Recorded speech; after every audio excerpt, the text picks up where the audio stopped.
That's it.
Good morning, everyone. In behalf of the organization, I would like to welcome you to the South American Conference on Visible Light Communication 2023. This event has been organized by the Multidisciplinary Research Center for Telecommunications, CIMTT. The organization decided to dedicate this event in memory to our colleague, Jorge Pessoa Núñez. Jorge was a distinguished telecommunications researcher from the Universidad de Concepción. With his leadership, he created important international alliances, including 5G campus in Concepción City. Unfortunately, Jorge passed away last year. Following with the ceremony, we'd like to extend a special welcome to our guest of honor, Carolina Lagos, Head of Division from Subsecretaría de Telecomunicaciones. Thank you, Carolina, for being here. Dr. Matías Díaz, Vice Director of Research and Postgraduate Studies from the Universidad de Santiago de Chile. And I would like to give a special welcome to the academics Stanislas Smanovich from the Technical University of Praga, Otman Yunus from Northumbria University, Jaime Anguita from Universidad de los Andes, Miguel Gutiérrez from Universidad Andrés Bello, and Mohamed Ayes from Manchester Metropolitan University. Following with the ceremony, the Vice Director of Research and Postgraduate Studies, Mr. Matías Díaz, will address you. Please, Matías.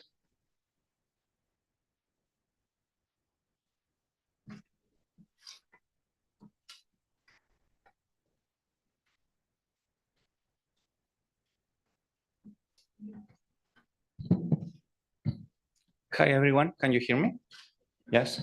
So as Deputy Director of the Electrical Department at the University of Santiago, I'm very pleased to welcome you all to this conference. This conference started a few years ago as a colloquium, and thank you to the work led by my colleague Ismael. It's now an international conference.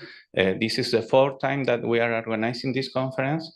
And during the following days, you will be able to attend several lectures, keynotes, and sessions related to visible light communications, mobile and wireless communication, and many other research topics. I hope that you enjoy your stay in Santiago. You will have a very good time because this season of the year is very nice for the weather and go out and have outdoor activities. And you will, if you need any assistance or you need information about the city, about the university, about the conference, please do not hesitate to contact us. Thank you very much.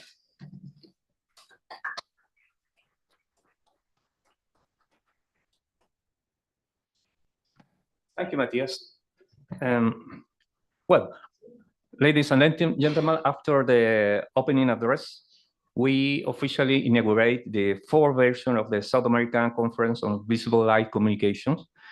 And to all of you, thank you again for being here. Welcome and enjoy the conference. And to begin the presentations, I invite to the first chairman of the presentation, Mr. Pablo Dasme. Please, Pablo. He will lead the first round of presentation, and I expect that you receive all the information that you needed. And of course, in this new technology approach, we will learn a lot during this event. Thank you very much, and please, the chairman. Okay, thank you very much to all of us for being here and participating in this conference, which is organized by the Department of Engineering at the Electrical University of Santiago de Chile. And welcome to all the foreign colleagues from France, from England. As always, you've been a very important part of this conference, which has been growing each year, except in the pandemic when we had to do it by Zoom, but it works. It works very well as well. Okay. Well, so I'm going to session this chair, and I will begin announcing each of the talks, which, from what I see here, should not last more than 15 minutes at most. And if they finish a little bit earlier, they can, there will be time for some questions from the audience, of course. So the first talk is, I will name the paper is non-line of sight optical camera communication employing a flexible OLED. So I don't know who's the presenter. You? Okay, you are the presenter. Your name is Vicente. Vicente. Okay. Okay, you can come here and make your presentation. So we will be looking at you if you go on pass the time. There. Thank you very much.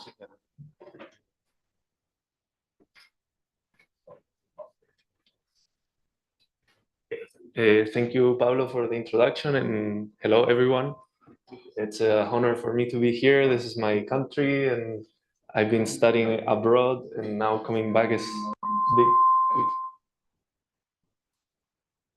You hear me? Yeah. I'm just scared about coupling.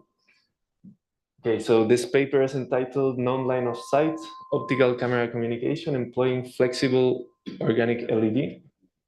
It was developed by Dr. Shivani Rajendra, but I'm presenting it today because she cannot attend.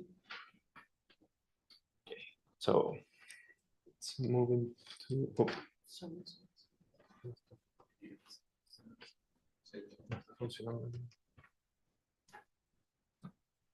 Technical issues. Yeah. So the outline of this presentation, I will show you the objectives of this work and present a bit of our experimental setup, then some initial results and discussions and the conclusions we have. So let's dive into the objectives. I don't know if you have heard about organic LEDs. They are also called polymer-based LEDs because they have organic polymers. It's not that they have organic compounds like it's because it's based on carbon, but it's not food, it's not any organic compound. It's more like a polymer, as we know, like polypropylene. And they are said to be very popular in the future because they are cheap to produce. As we see here, they are flexible, so they allow us to cover big surfaces without big cost. And you probably know them because they are very popular in phone screens. Okay, they allow this flexibility, so you have nowadays phones that can open and close, and you have screen that has all the nice colors, and then it's also not using a lot of energy compared to normal LEDs. And the good thing for screens in this case is because each pixel is an active LED, you have less power consumption compared to having backlight and then filters that absorb some energy. Okay, so they are said to be, in the future, they will be present in most indoor situations. We have now this kind of ceiling light, but you probably have seen big panels. Those can be built with organic LEDs for cheap, and they can also change in color or be a big screen. Okay, so because of this, we decided it's important to see how this potential transmitter will behave in an optical camera communication setting, because it was not done research in the past. So we have the problem that in indoor situations, for example, if we have a wall transmitter, most probably it's going to be occluded by people passing by. So if we have a camera receiving this information, we need to take into account the non-line of sight components of this transmission. Okay, so we use this non-line of sight by reflecting the light into a wall and then capturing with a camera, as you can see here. So on the left, we have our setup is based on OCC dev kit we have been developing over the years. This developer's kit we use with Raspberry Pi and Arduino transmitters, so it's very cheap to use. In this case, we're using the receiver of the OCC dev kit, as you can see in the lower right side of the image. Here you have the parameters of the experimental setup. In this case, our organic LED is Unisaga, is 20 centimeter by 5 centimeter, and we curved it manually with a 3D printed piece. So we have it as in the image you can see there. And in this case, we modify exposure time of the camera, the gain of the camera, and finally in the transmitter, we chose different frequencies of transmission. So the transmitter is a square signal in 100, 200, 400, and 600 hertz. Okay, some facts about this wall reflector we're using is frequency non-selective, meaning that since it's white, the colors are not affected differently. It's more or less flat response in frequency. It acts as a diffuse reflector. And in this case, the wall, the paper, furniture, the walls, the paper decorations, the furniture are the parameters that you need to consider if you're using the wall as the reflecting surface. In this case, it's just a white wall, as you can see in the image before. Okay, so this is our scheme. From the transmitter, we have on-off keying modulation that we pass to the wave generator, and then it's passed to the OLED through a driver. The OLED emits the light, it reflects on a wall, and then we get it with our camera. It's a 8 megapixel camera, so we have resolution of full HD. Then the image frames, which are captured with the graphic user interface you see at the lower right bottom.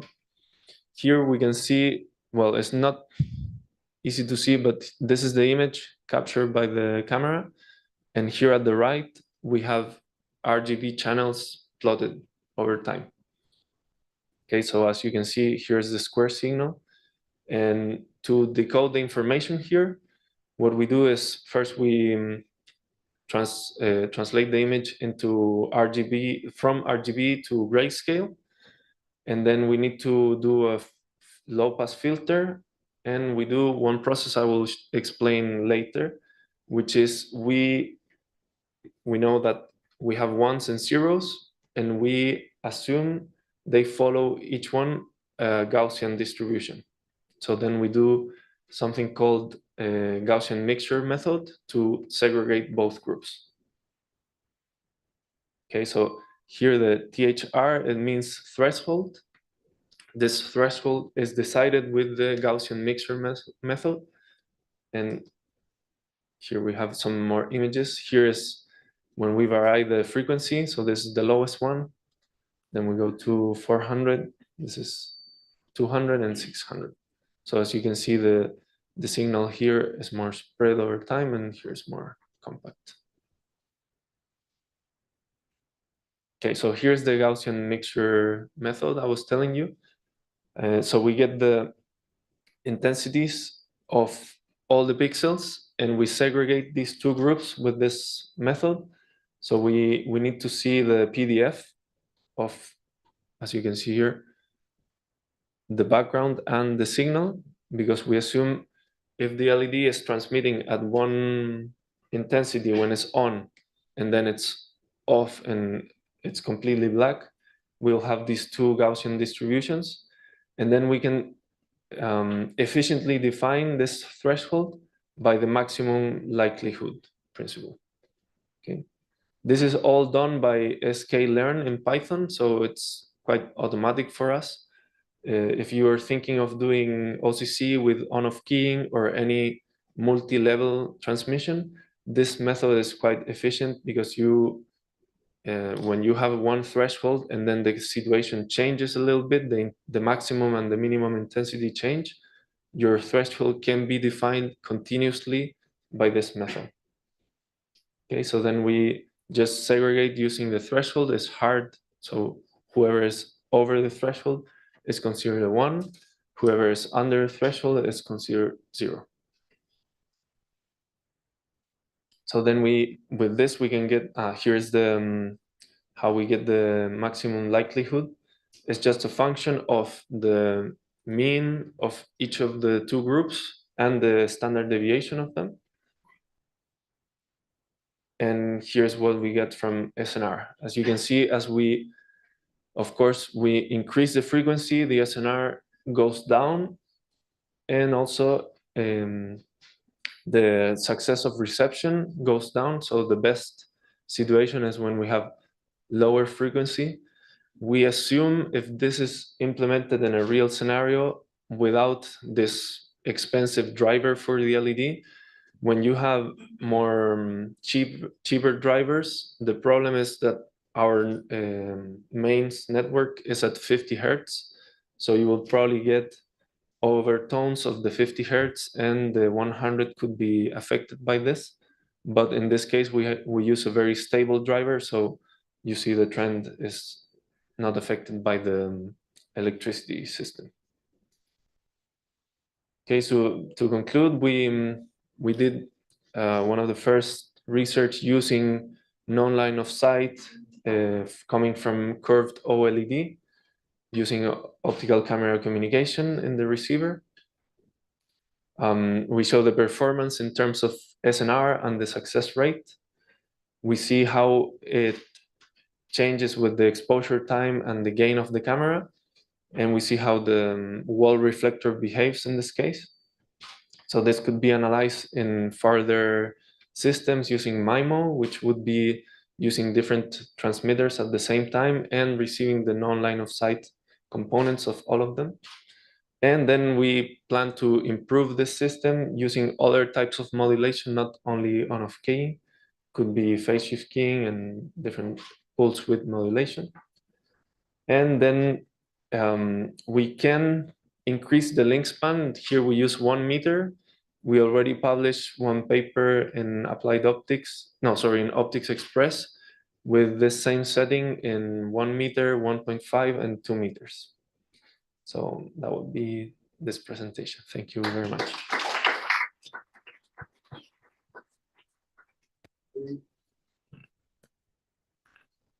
Do we have questions from the audience? Muchas gracias, Vicente. Gracias, Pablo. Por tu presentación, muy bien. Y a dar la palabra a la audiencia, si alguien quisiera hacer alguna consultación. Questions. Sorry. I forgot that I have to speak English. Any questions? Nothing? Comments? Yes, Nicolas. Go ahead. I have a question about your which type of camera you use to retrieve the sample. So in this case, we use a 8 megapixel camera. It's RGB sensor from Sony. In this case, it's Raspberry Pi version 2. Yeah, it's not any special camera. It's pretty similar to any front camera of a phone. Nothing fancy. To experiment with your LED, the curved LED, it's non-line of sight signal, but finally it's a direct signal on the wall and you put your camera. In the case of you have LEDs on the roof, on the ceiling. Yeah. And maybe it's different because we receive the light from the side of the wall. You are not directly, so the angle of the signal very yeah, we haven't studied this changing the angle of the transmitter with respect to the wall. In this case, we're facing to the front, but as you saw, we curved the OLED. So we also have some components which are not perfectly reflecting perpendicular. Yeah. So in the end, since it's diffused reflector, it should just impact on the intensity you receive. Thank you very much. We have from Mohammed. So, Vicente, you were looking on reflection. I think the main challenge you were tackling here is reflection. Yeah, but your signal noise ratio drops with frequency. Yeah. what's the challenge in that Oh, study? oh.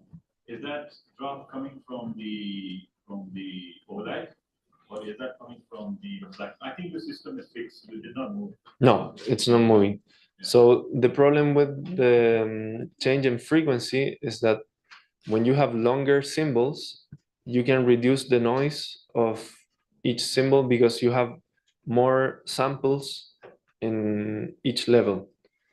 When you increase the frequency, these samples are less, so they are more noisy. And that's, I think, the main impact. It's not the only source of noise, but relating to frequency, this is, I think, the biggest impact.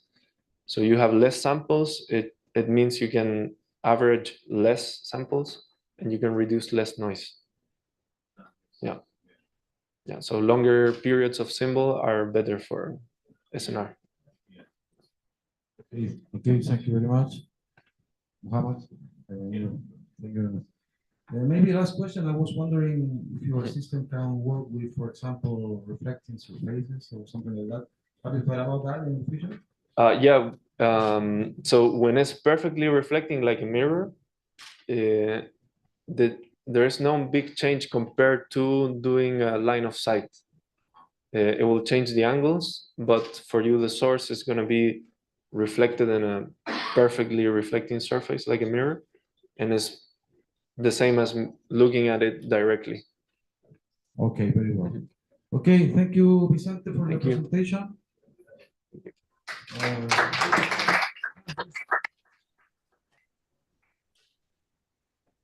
A picture?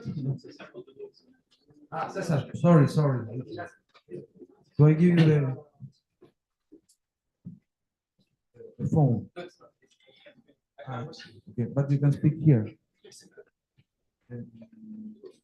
I think that maybe you could try using something like a match filter to improve SNR. Yeah, as you see here, we do the threshold, and then we have our detection ready. Of course, we can improve much more but we were focusing on how this setup can work and not improving actually the SNR. Thank you. Yeah, thank you. Okay, thank you. Any You other done? question? No more? Any other people? Nothing more? Okay. So let's thank Vicente for the. Thank you very much. presentation. How to say in English?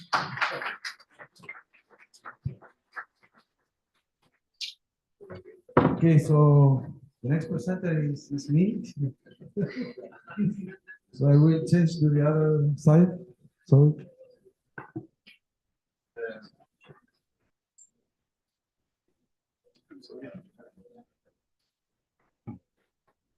Okay, so the next presentation is called a multiple linear regression approach to optimize the world's user capacity and power allocation in a wireless network. This is joint work with some colleagues of the university from another Chilean universities. As you can see in here, okay? So the idea, the agenda of the paper is as it's shown there. We have a brief introduction, then we have the system description and mathematical formulations. These mathematical formulations take the form of optimization problems. So we have the system description that we are trying to deal with, and then the mathematical stuff. And then we proceed with some numerical experiments, and the conclusions is always the acknowledgement, okay? Okay, so no one can deny that the future wireless communications for next generations, such as 5G, 5G plus, and 6G, will have the potential to eliminate access bounds, yes, like bandwidth capacity, latency, and connectivity. So we are aware that future infrastructure is really needed. As I say there, it will be mandatorily required to adapt current infrastructures in order to handle the considerable growth in data usage, coverage, and security, among many other metrics, of course. So VLC, visible light communications, offers several advantages, including high security, immunity to radio frequency interference, and the ability to provide both illumination and data communication in smart lighting systems. And of course, as such, it is expected that the next generation will further enhance communication capabilities, enabling ultra-fast speeds with ultra-low latencies, okay? Facilitating thus the groundbreaking applications such as holographic communications and advanced artificial intelligence. The other one, please. So recently there has been a growing interest in the literature from academic research and industry communities to handle efficiently huge amounts of data, of course. We have seen that in the topic of machine learning and data science, for example. And there are many regressors, in particular in machine learning, including linear regression, partial least squares, logistic regression, neural networks, decision trees, gradient boosting, and random forests, just to name a few. There should be others, of course. And in particular, there is a growing interest in using or integrating what is optimization and machine learning simultaneously. So the idea is to have new systems in the future which learn by themselves, automatic systems learning and optimizing by themselves. That's the idea of mixing these two topics, two hot topics, and this would lead to, of course, maybe a new line of research, which is still in its first steps.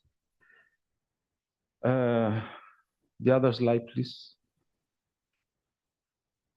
So the regression model, in this paper, we have considered only multilinear regression model as at first step.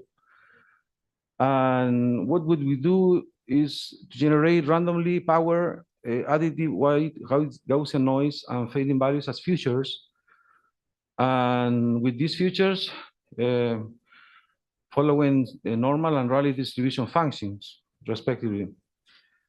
The idea is to generate new test data and predict sub-channel capacities, okay? And then with this new data and with the original data to make comparison between the optimization models.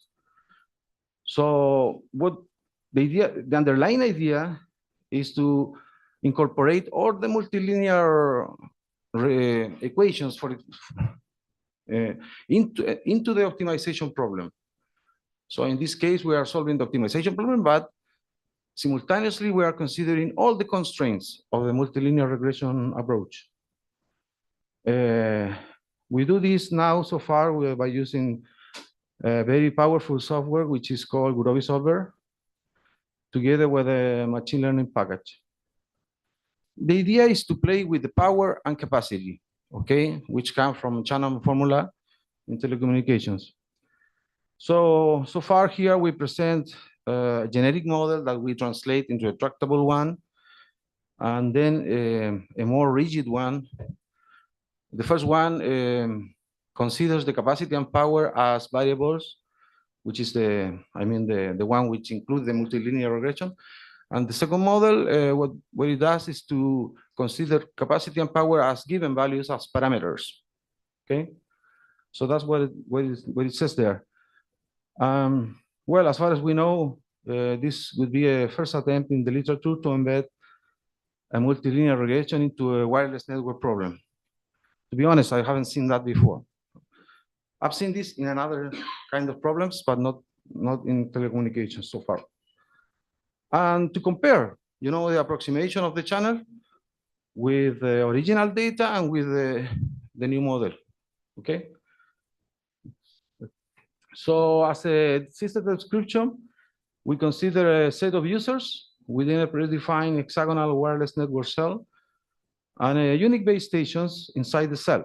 Okay, we call by the set K the users, and all users must be connected to a subchannel or subcarrier that we denote by the set N for this purpose.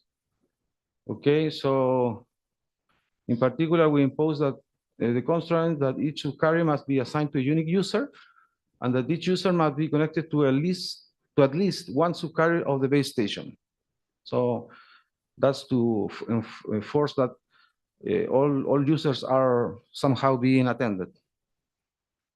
So under these conditions, our main goal is thus to maximize simultaneously the worst capacity of the system and the worst power consumption of the network.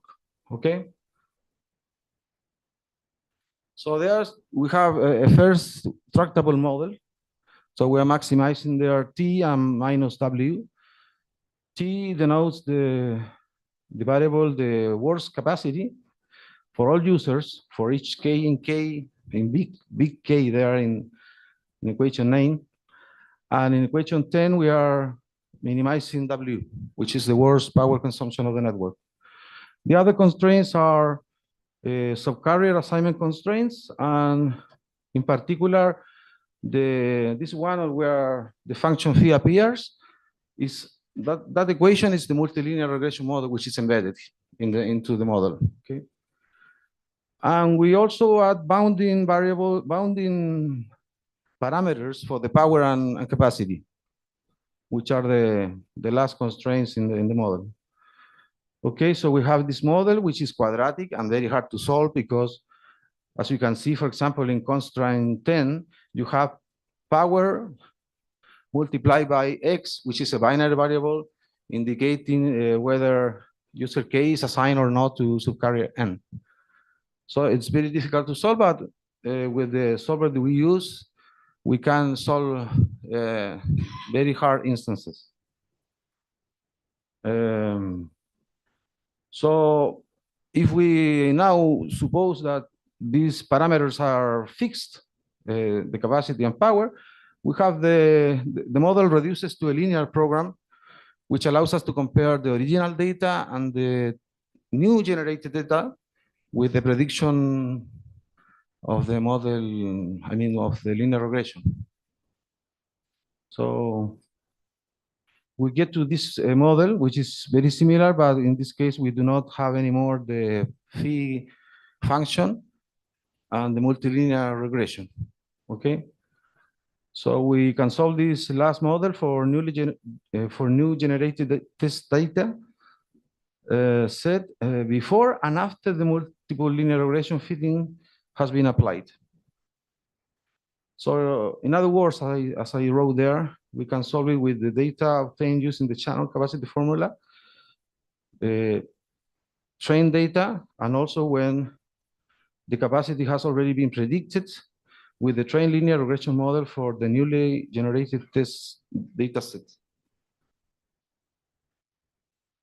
So as a setup of the experiments, we present preliminary numerical results for both models using Python and the Guirabi solver and a machine learning package. The maximum CPU time for the solver that we used was arbitrarily set to 1 hour. And the numerical experiments were run on a computer with those characteristics, with those, and for 20 instances composed of those users and subcarriers. Okay. Finally, the capacity values are computed for each user and subcarrier by using the channel capacity for representing the trained data set. The multilinear regression is performed also using Python package scikit-learn. Okay. Continue. Well, I didn't want to put tables because tables are sometimes very difficult to follow, to understand, and also figures. So I just put some the main comments of the numerical results obtained so far. So we observe at first sight that the objective values are smaller for the first model than for the second one, which is somehow logical, since the former model we are allowing the worst user power values to be as small as possible as they are variables, treated as variables. The objective values obtained with model, the second one, which is more rigid, can be explained as in this case we are using the power and capacity values as parameters. Okay. So by looking at other observations regarding the CPU times, we observe that most certified optimal solutions are obtained with model 1. I mean, we could obtain in 1 hour several instances and solve them to optimality, which is not the case with the fixed data. Okay, that's what I want to say in that paragraph. And we further notice that the mid gap percentage ensure that the best solutions obtained are in fact near the near optimal ones. The mid gap is a how to say, is a key performance indicator from the solver that indicates how far the upper and lower bounds are compared to the optimal solution. So if they are close, very close, it means the optimal solution is inside that very small interval. Next slide, please. And here, well, if one wants to see the tables in the paper, some observations from the table. We observe significantly smaller values in table 2 than in table 1. And this can be explained by the fact that the minimum power values are restricted to be greater than or equal to 1 milliwatts. From an optimization point of view, this is equivalent to restricting the visible space for the power variables, which are larger. Okay, thus subtracting a larger amount from the objective function, which makes the objective functions be lower. We observe that more instances can be solved to optimality, as I said before. More precisely, 11 out of 20.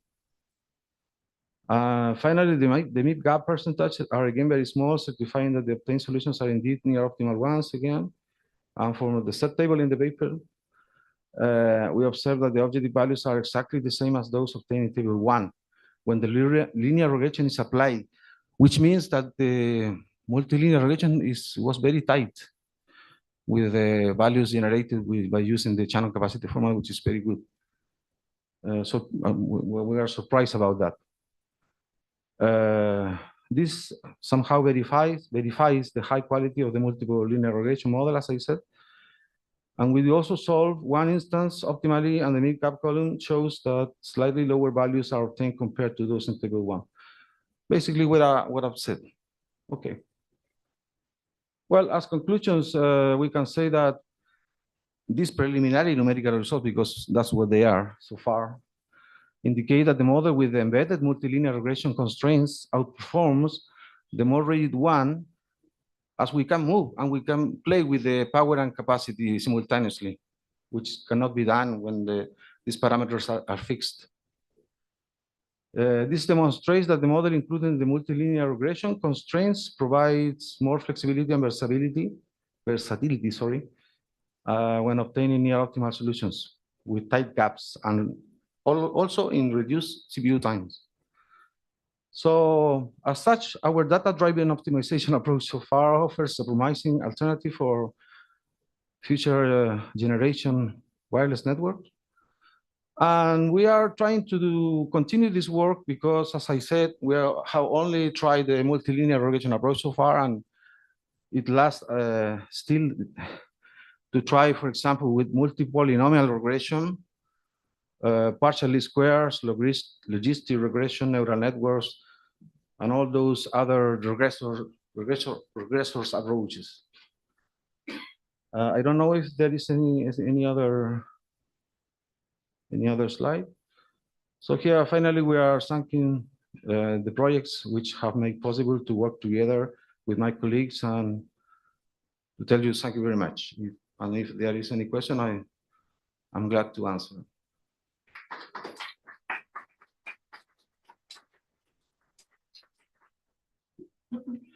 Any questions? Can you go back to your slide? Can you go back to slide number 2, please? Because I cannot change it. Slide 2, please. That one? Or the other one? The one before? Here? It was one of your test slides after the title.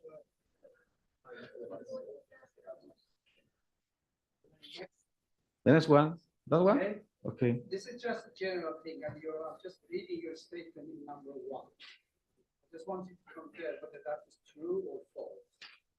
You're asking me to, You say that the 5G plus and 6G technology will have the potential to eliminate, maybe eliminate this, it's possible to eliminate. maybe not, yes, you're right, you're right, yeah. Maybe I tried to say that, to minimize, let's let it there. Yeah, very good observation. Now, going back to your optimization problem. Okay, You mentioned that optimization problem is you're considering two key parameters, which is the bandwidth and power or signal to noise ratio. yeah. As the Shannon theory said, Mhm. capacity is equal to bandwidth, the log of 1 plus. Yeah. Channel formula, channel capacity. So the optimization problem is about trading off one against another. Yeah, So if you, for example, say that you are going to go for a higher bandwidth, this is, I think your analysis comes correct. This is for RF wireless system, not for VLC. yeah. Well, this is not directly on VLC topic. Yeah, it's true. So therefore, if it is for RF wireless communication, if I increase the bandwidth, Yeah, two things will happen. One is the noise will go. Second thing is that I will basically trade off against the power. mhm, If you change the power, your interference goes up. yeah. So did you consider in your analysis, not the signal to noise ratio, but signal to interference plus noise ratio? Because you cannot do the trade-off if you don't consider the interference. I'm not considering yet the interference. You cannot do the optimization cellular network. So unless you just do it in one cell. If you just do one cell, that is just. That's why we speak about subchannels. We are assuming, for example, if we are using a protocol such as OFDMA, for example. No, I think that's independent of it, because you have a cellular system and you have a base station in the middle of it. Mhm. Try, for example, play with the power, both noise and interference will be there. So I just, my curiosity was, why aren't you considering the interference as well as the noise as part of your optimization in a wireless cellular network? That was my.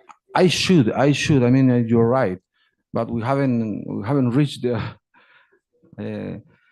We are just in the beginning of this research. In particular, in this paper, we have tried this very simple. Okay, well, my final comment or question, what do we achieve by carrying out optimization as we are a system engineer? Yeah, what we have at the end is. Thank you.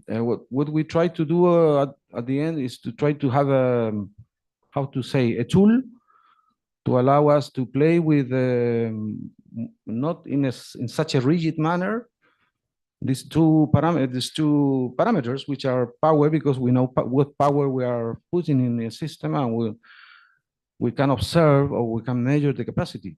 But what if we can, move power and see how behaves the capacity, while simultaneously satisfying all the multilinear regression, which was very clear, close to one in the regression, the regressor measure.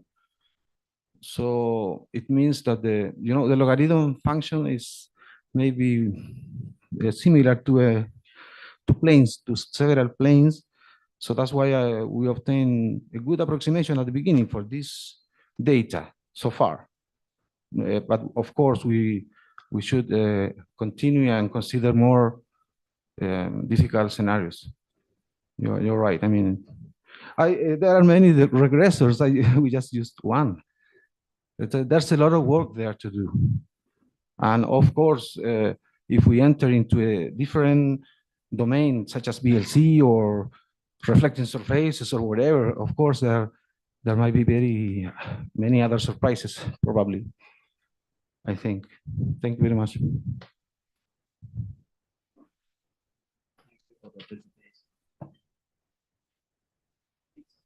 It's okay.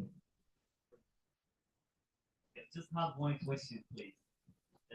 So as far as I understood, okay, so we have power capacity constraint, and we were trying basically based on this work to look into the multiple linear regression models in order to basically look into the CPU time as one of the result or key parameter on how low is that time of basically that CPU processor. Well, so far now, from what we saw in our numerical results, is that we can decrease a little for many instances and obtaining the optimal solution in less than 1 hour. That's good because it means that we can obtain an optimal solution while playing with the power values. And this is not the case, in a traditional system where power is fixed. So my question is, how do we ensure that these functionalities of CPU that you are testing in the same condition, let's say testing environment condition are maintained the same while conducting the experiment for different CPUs? Because I've seen different models, in testing this. How do you ensure that this CPU running only this certain test so that I can have a fair comparison? Did you look into that? Well, first, the models are equivalent. So if you solve one model or the other, you can change mathematical. You can do some obtain equivalent models from one, and thus you can obtain optimal solutions with one in less time than with the other one, for example. So is it like running in an operating system where all, let's say, for example, that Windows 10 or whatever. So we have some certain, let's say, programs that we're running behind the processor. So are we considering these as the parameters? Are you maintaining all the same environment condition while testing a different CPU? Yeah, because so far for now, this is not an empirical experiment on a real scenario. We are just assuming that we have the data and the same data in both models. So this is more theoretical than empirical, you see? I mentioned that because I looked into a lot of people who does Yeah. processing, timing to consumption, measurement, and estimation is a very daunting way of looking into that timing metric. Yeah. Therefore, if you look into the results from that perspective, so I was like, okay, how do we maintain that fair comparison? Yeah, there might be differences. You're right. Yeah, of course. You're welcome. I think just to close the subject, I would say that the new thing, the new stuff here is to embed machine learning into optimization and to fix those big tools, which now so far are working in separate ways. Because doing that, you can have a system which can learn from, you can put another learning algorithm, for example, to be changing the power and learning by itself. That's the point. This is not my general idea. It's in the literature, okay? This is the work is ours, but not the topic, the complete idea, The people in the community are going in that way. Okay, thank you very much. I think we should proceed with the next presentation. Otherwise, we are not having time. Well, so as I am the chair, I have to announce the third presentation, which is called On the Path, Loss, Performance of Underwater Visible Light Communication Schemes Evaluated in Several Water Environments. Lucas Almonacid. If Almonacid, you are present? Okay. Okay. Thank you.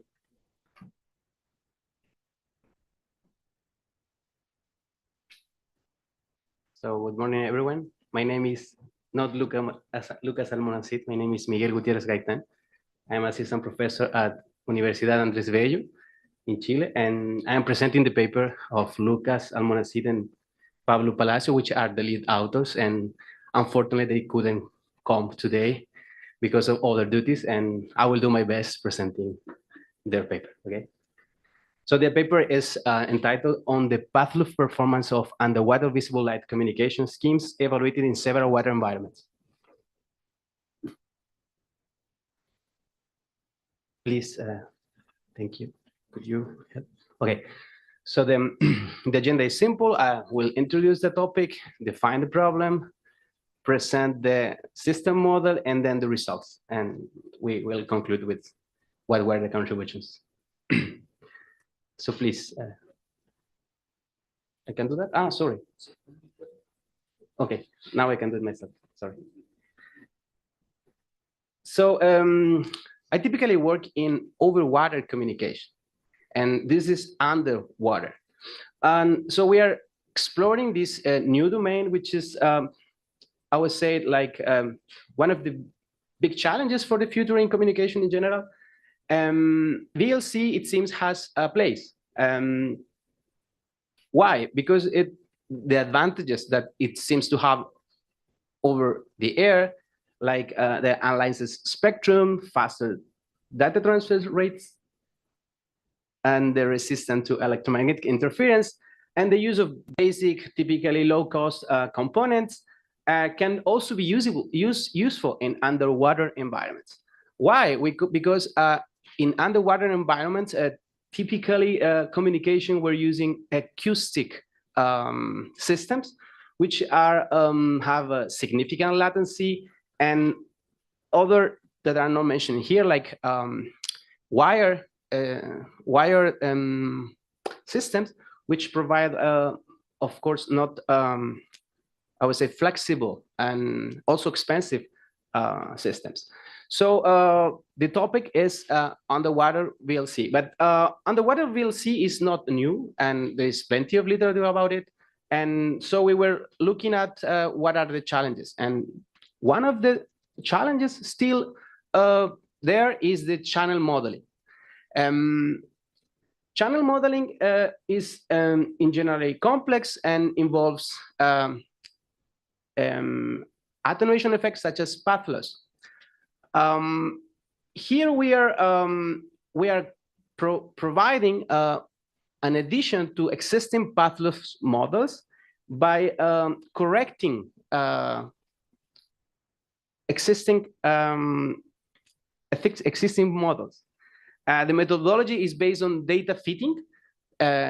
Basically, there is a difference between what simulations provide and what models existing model provides, and we are using a Monte Carlo based simulation approach to fit the data and provide coefficient. This is the substance here. The components are simpler and common in the literature. We're using a transmitter and a receiver. The transmitter is a light-emitting diode with the complete systems, modulator, pulse shaper circuit, driver circuit, and the receiver is based on a photodiode. The channel model expression we are considering is from the literature. This channel model expression considers several features, and which are the most important here are, like, since we are using a light-emitting diode, is the aperture diameter. And there is also importance here because of the light interaction with the water is the so-called extinction coefficient, which is based on the absorption and the scattering coefficient. And with this channel model, and we are considered classical signal received signal expressions. Here is the main, I would say, like the main expression, the main contribution is detailed here.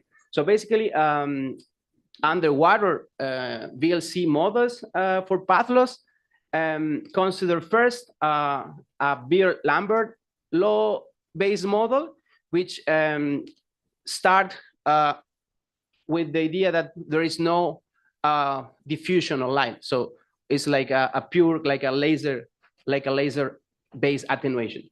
Then the model adds the geometrical path loss, which is based on the effect of the light, of the diffuse light. And finally, and this has been used in the literature recently, and are the typical model for underwater path loss. So what we are doing here is we are saying, okay, that this model is not yet accurate enough, so we will add a coefficient which try to fit what is missing. And according to our intuition, this is because of the effect of turbidity, different type of water types. So this is mainly dependent on the extinction coefficient. We are doing simulation. We consider an aperture diameter that is variable between 5 and 20 centimeters, a fixed angle of irradiance, and these are more or less the most important parameters for the simulation. And the results here are still preliminary and basic, but I would say with potential, and show like the simulation can be corrected by the simulation is in blue, and the curve in blue. This is path loss versus distance, and you can see in the slides that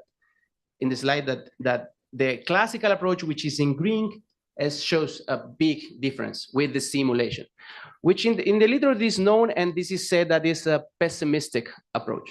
So we are pushing for a more or less pessimistic approach, and basically not just that, because we are also want to consider the effect of different types of water, which are these different type of water as pure seawater, clear ocean water, coastal ocean water, turbid harbor water, which are well characterized in the literature. And for these water types, we obtain coefficients that were like obtained by this Monte Carlo simulation and based on data fitting.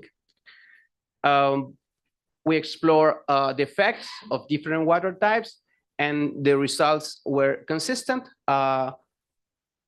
We observed that the worst results were those of the turbid harbor water, which present a higher extinction coefficients, and the better one was the pure seawater. We then changed just the aperture diameter. Unfortunately, the other parameters were fixed, and the results were not much different. So you can see 10, 15, 20 centimeters, practically the same. And just to say here before someone asks, we believe this is because of the fixed angle of irradiance. So, of course, it is needed to do more simulations here, and this is just a preliminary work. Still, this is a bachelor student's work, and still this is a I would say that a nice interesting work in order to improve path loss model. Path loss models are very important for designing systems, so we are pushing to design a system in different water types, and this is the contribution. I would say that the next step will be, of course, use more parameters that change, not just one fixed parameter. And of course, and this is I would say the idea of Pablo, which is the supervisor of Lucas, and that they want to try this in real empirical, so real world experiments, and I think this is the essence of their work. Thank you so much, and I'm open to questions.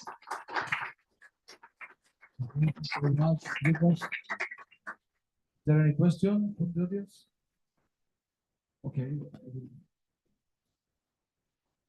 Thank you for the presentation. I just have a question, please. Can you start to the proposed model? Yeah, is this number 5, right? Some 1.15. Yeah, no, sorry, maybe I didn't explain well. So the model is the sum of the previous model. So it's the first one plus the second one plus the third one. So it's here, I think it's better explained. So in the red line, that red curve, it is the sum of the previous models. So basically it's adding a correction to the previous model, which were the green one. So you're adding all models together and then you come up with a Sacvlc, a new one, and you say how much this fitting with the real or simulation scenario? Yeah, we are considering this, which is not considering the diffuse effect of light. Then this is the LED effects, the interaction with the water, and this is the correction for this is a system model from the literature for underwater, and we are just saying okay, but it's missing something else. It seems this missing effect coefficient is given by the different water types, and we are adding this, so which is mainly dependent of C, which is the extinction coefficient, but the corrections is made by data fitting. So the correction basically is this, is just as the results are here are the results. So is a fixed coefficient. It's a fixed coefficient that is integrated in this equation. And another question is why adding it? Why not, for example, multiplying it like that? Yeah, I am not able to answer that. Sorry. Maybe I'm not sure if there's someone else here that can help with that. I just am saying that this looks to me consistent, and I was it Pablo could answer better this. Thank you.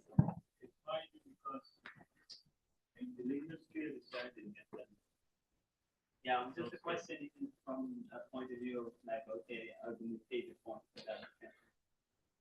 But yeah, I guess from because the logarithm point from that.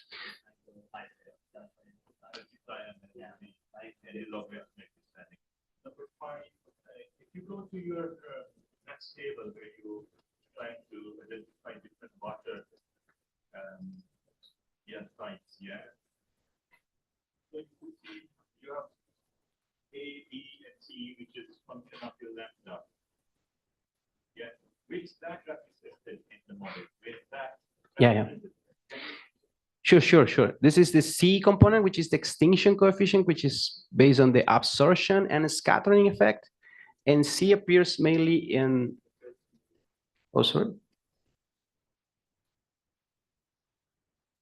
C appears merely here. So from the beginning, this is depending on all the models and also here and here.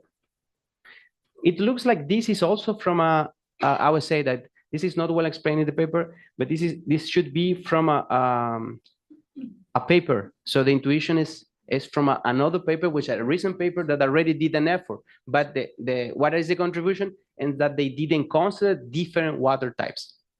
So this is I think this is explained in another paper, which is not. So C is there. C is here.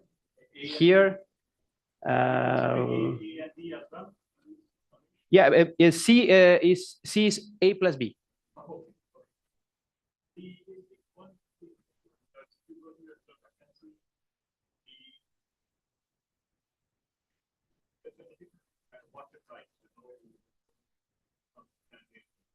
Yeah.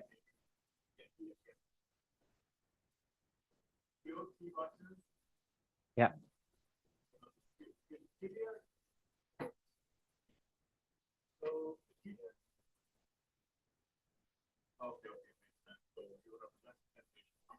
Yes. Yeah, this is consistent with this result, which are the worse. So the extinction coefficient is worse for the turbid harbor water, and this is visible also here. This, yeah.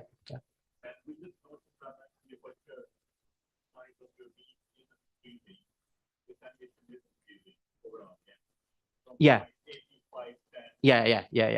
This is so for me that the only mysterious that I would say that the student couldn't do is like it looks like there is a saturation. So this we are using an aperture here, and this was fixed, and this is why it looks like it's the angle of irradiance and other fixed parameters. Okay, thank you very much. Yeah, if there is another question, please. People to identify who person is, who is the asking person. So is there a last question? Because we don't have a lot of time.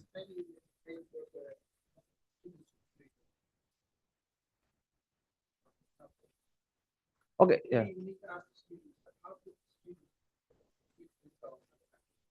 Yeah. of course, this is always, I would say, a challenge. And I believe that Pablo did a good work. Pablo is the main supervisor. I'm not excusing it. This is also a contribution. So this is Pablo Palacios is the supervisor. Lucas Almonacid is a bachelor student. And there is also Cesar Surdia, which is here. Maybe he can say something else.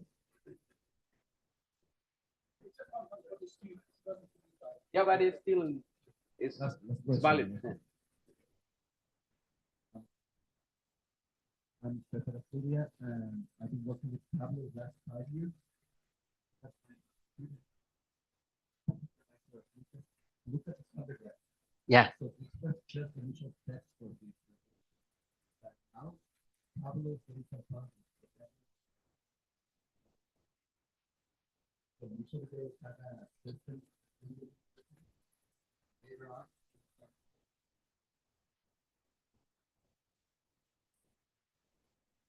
That's something that's happening. Thank you very much, Cesar. So thank you very much. Thank you for your attention. We are moving to the next presentation. The name of the presentation is Experimental Demonstration of Four-Level PAM and Subpixel Optical Camera Communication. The presenter is Carlos Hernandez. You have to name.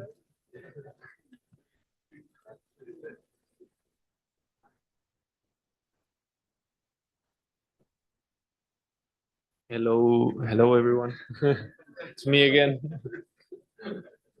So I'm presenting this work from Carlos Hernandez because he also cannot attend. This is called the experimental demonstration of four-level PAM for subpixel optical camera communication. Due to space in the template, I couldn't add all our affiliations, but I included IDETIC, which was where this experiment was carried out. But we're from different universities. Carlos is from San Luis Potosí in Mexico. I'm currently in Portugal, in Aveiro, Universidad de Aveiro.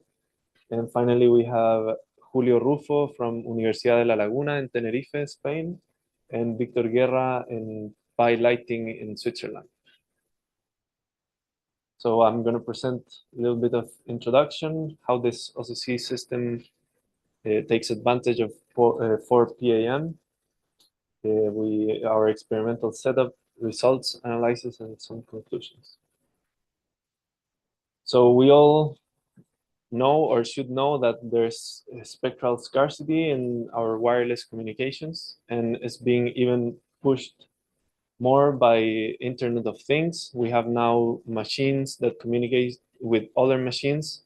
So it's not only people communicating wireless, it's machine to machine. So it's increasing, and we know there's a huge need for exploiting the upper frequencies in the spectrum. Okay, so in this case, VLC, visible light communication, is a promising technology that employs the visible light spectrum. And we have LEDs that can blink very fast. They can transmit data. And we also have optical camera communications, which is LEDs talking to cameras. Why cameras? Because cameras are more widely available compared to single photodiodes. We all have cameras in our pockets, in our phones, computers, whatever. So OCC has been demonstrated to be capable of deploying wireless sensor networks. It's been recognized since the IEEE 800.15.7R1 standard. Now is the 802.11BB. But in this one, they made the recognition between global shutter and rolling shutter. What is this in simple words? Cameras either do a global acquisition, meaning that they expose the whole frame and they capture the image, or some cameras do this very interesting thing that instead of exposing the whole frame at once, they expose line by line. In this case, we are using global shutter system in a rolling shutter camera because global shutter allows us to increase the distance. It lowers the data rate, but increases the distance. So from here, we developed this concept of sub-pixel OCC, in which the distance is so long that the transmitter only appears in the size of under 1 pixel. So in this case, we have very far our LED transmitting data around tens of bits per second, which is not very much. And we thought maybe if we add multi-level instead of on-off keying, we can do an improvement in the data rate. So that's why we tried 4 pulse amplitude modulation. It means we have 4 different levels now. And so each symbol can carry 2 bits instead of only 1. Okay, so let's see how this is implemented. Again, we're using the OCC dev kit, which I talked about last time. We will have a demo during the conference. In one of the coffee breaks, I'm going to set up the components so you can see how they behave. And we are hoping that you can get interested in this topic of the optical camera communication and you can implement it with your students. So this basically has a camera which receives signal from an LED. So this is the actual physical channel. And the way we modulate the LED is through a microcontroller and the circuit I will show in the next slide. This circuit allows 2 outputs, 2 digital outputs of the microcontroller to drive the LED in the 4 levels very easily, as you will see. And then we just need to do processing to obtain the data back from video source.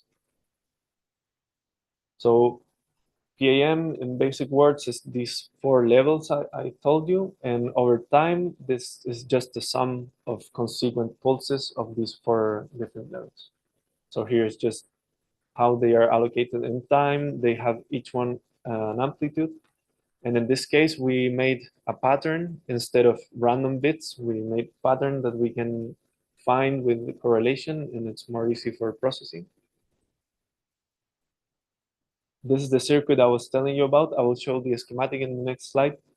It's basically an Arduino, very well-known microcontroller you can get for less than $10. And then these are simple resistors and a couple of transistors. Here's the schematic. So what happens is that these 2 digital outputs, they each one have 1 bit of information, and it's summed at the LED. So what the LED will see is a driver that is pulling current through the LED in these 4 different levels. The problem with this schematic is that we haven't tweaked the values of the resistances. And as some of you might know, LEDs are not linear. The current is not linear to the intensity you get out. It varies with heat. And so we're here actually changing voltages. And what happens with the LED is that these levels we have that should be equally spaced, then in the output of light is not equally spaced. So that's one problem. Then we have our receiver. As I told you, is the OCC dev kit. Here's the camera. Here is Raspberry Pi. It's not a microcontroller. It's a full computer with RAM, GPU, CPU, USB ports. So it makes it easier for the students to write code, then try the system, and instantly make changes. So here you can control the gain of the camera, the exposure time, and how much video you want to save. We tested the system in our hallway. We don't control the illumination. It's varying with the changes in the sun, but of course, since we're indoors, it's not so intense, the ambient light. And then, as I told you, you can change the exposure time. We chose these numbers here, and I always get the question, why 333 milliseconds? But it's because it's 1 divided by a power of 10. So it makes easier the calculation, easier to process the frames. Okay, so what we got here is the received signal. You can see the 4 levels. We give a pulse in the beginning. This is 1, 1. And then we go 0, 0, 0, 1, 1, 0, and 1, 1 again. Again, the header, let's say, 1, 1 with a 0 before, and then the 3 pulses. So these are different exposure times. As you see, it doesn't change very much with the exposure. Then this is the longest exposure, and we get worse results, but with longer exposure, we can have a dual function of the camera.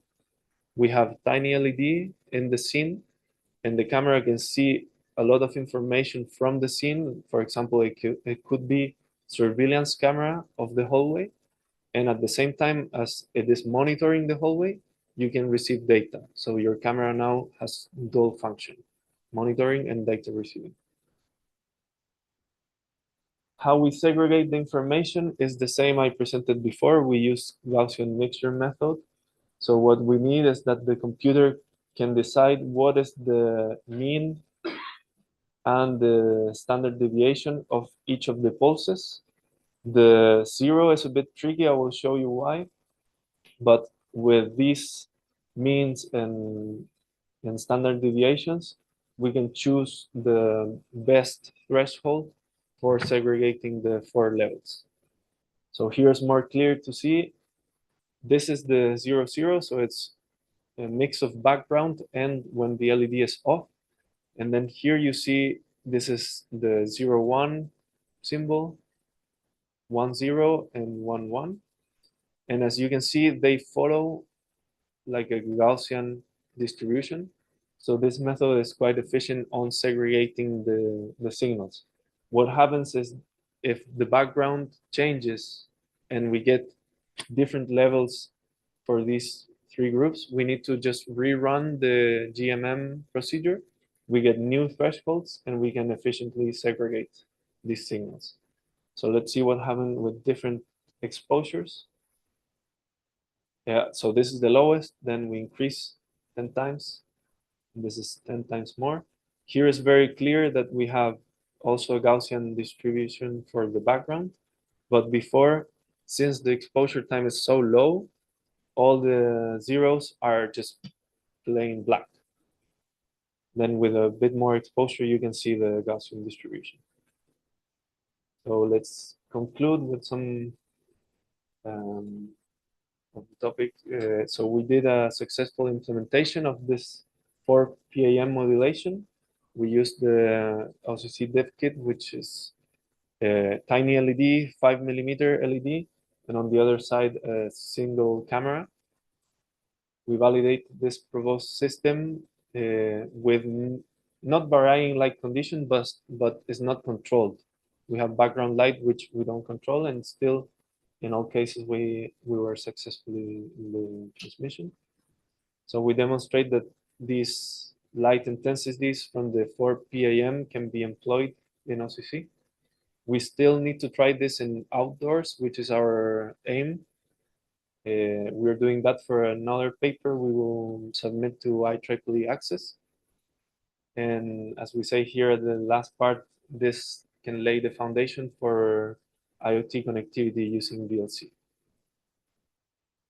So thank you very much for your attention.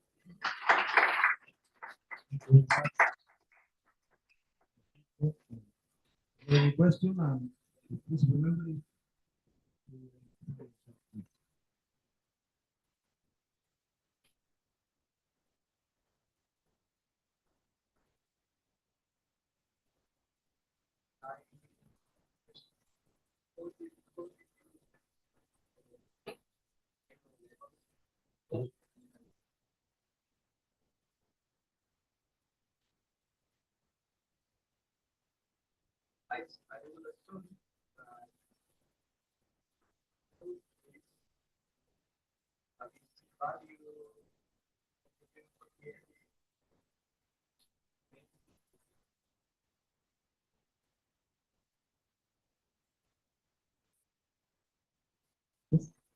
Yeah. I don't know if you should repeat just for the internet audience, but I got the. Hi, Camilo. So, Vicente, I would assume that you consider the 0, 0 value of the symbol as the VC value of the LED. Mhm. I think that you could get maybe you could distinguish better if this 0, 0 value is actually a 0, 0 value or if it's not,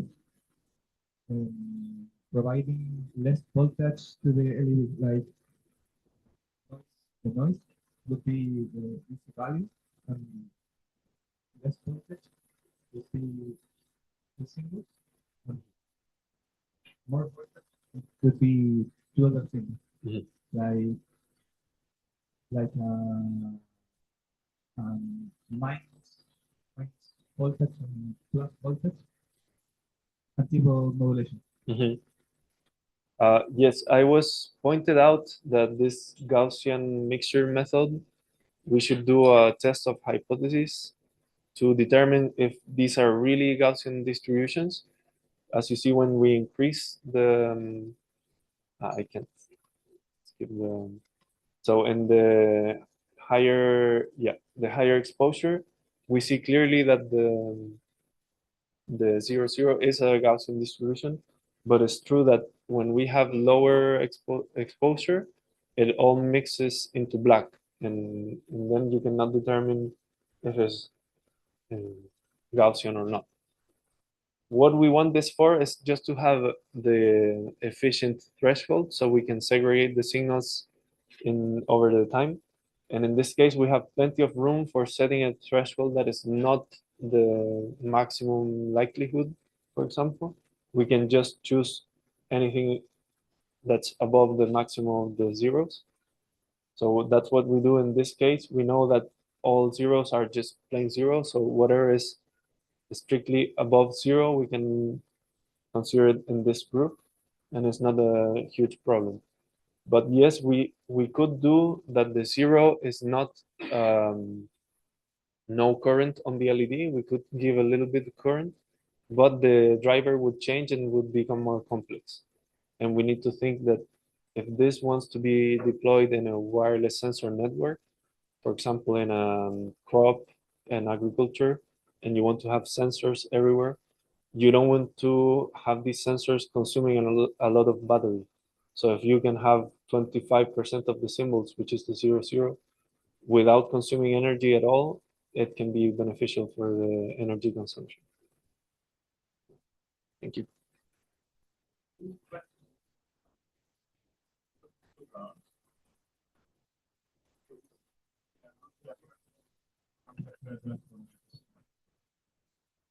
So the autonomous program, I believe, has more power, has more intensity. It has more intensity, yeah, the pixel intensity. Can I say that? That your one bit have more power than the yellow one. Yes. Yeah. Yeah, the pixel intensity here, Yeah, it's the highest. higher, Yeah. yeah. So if you have too many, then 1 0, then maybe 0 0 in the data, that can cause problem. What you're declaring. So what happens, this maybe is misleading. It's not frequency in hertz. Exactly, Yeah, it's how many times this value appears. Yeah. Yeah. And for the Gaussian mixture, the peak level here in the center, it doesn't change the maximum likelihood threshold. So you can efficiently determine which is the average value and how much is the standard deviation. And this will help you set the threshold. And it doesn't matter if you have more counts on one group or the other. Yeah. If it would be perfectly random, these the three groups here, they should be all more or less the same number of occurrences. The other thing is sorry, 4 farm, each farm, yeah? Mhm. So I think you know, do a transmitter. Yeah. Hardware complexity. Why Mhm. are you?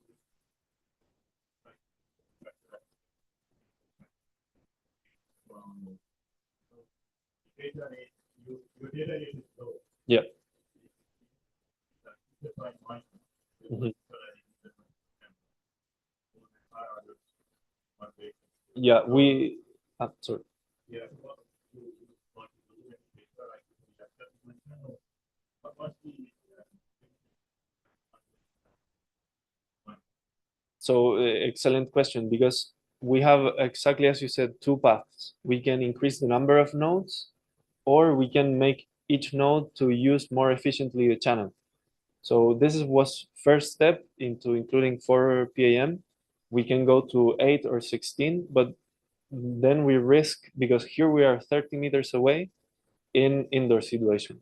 We already tested this same scheme outdoors with 90-meter distance, and we already see mixture of the 1.0 and the 1.1.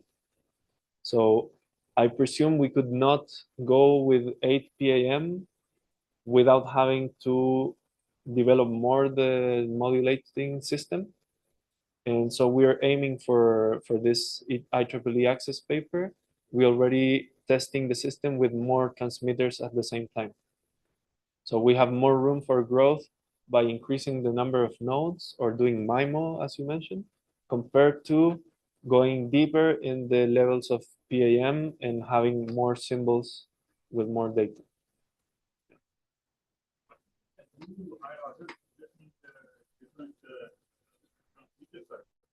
make more levels, you know, so your electronics. Yeah, they are Arduino. Yeah, the transmitter circuit can be developed more into having 8 PAM, but when the symbols, because you have the same camera, you will have 8 symbols you need to allocate over these 250 is the 8-bit ADC, and there you don't have much room for more. Maybe 8 PAM can be feasible, but higher orders is for sure not going to be feasible. Thank you very much. Thank you for the question. The last question.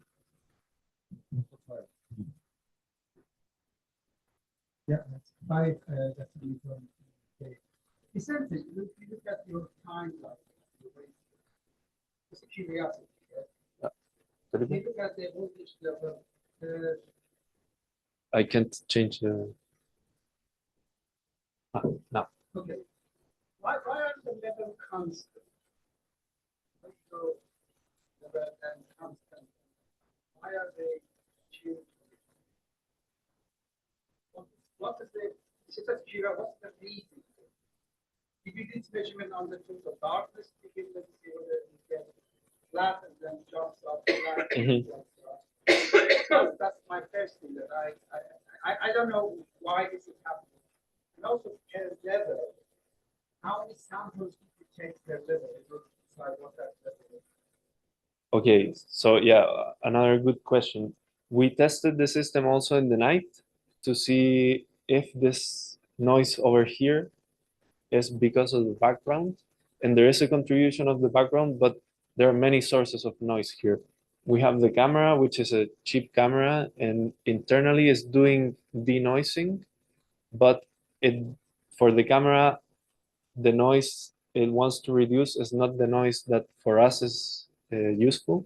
The camera wants a picture that looks better, but we want information that looks better.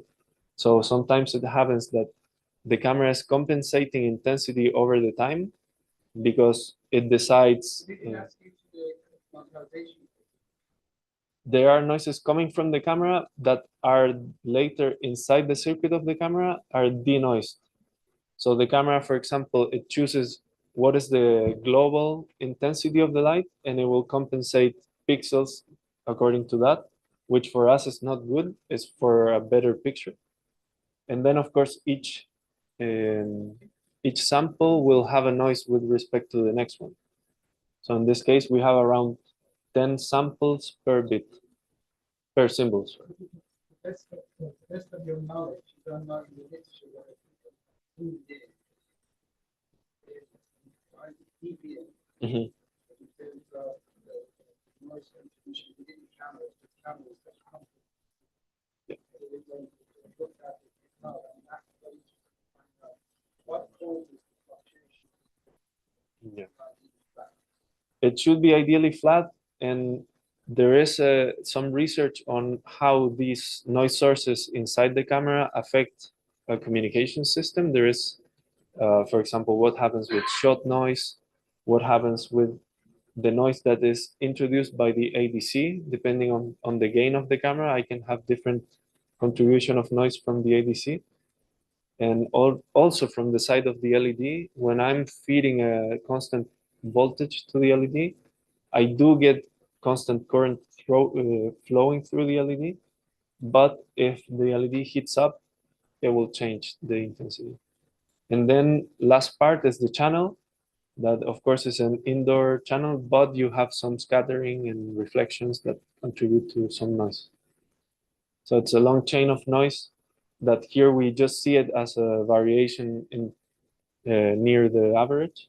That's why we model it as a Gaussian distribution, but it's a compound noise from the whole chain. Okay, Vicente, thank you very much for your presentation. Thank you. Once again. Thank you for your questions. Thank you to the audience. Now we are moving to the next presentation, which is called Network Selection in Hybrid Visible Light Communication by the Frequency System. The presenter is Sacvlc.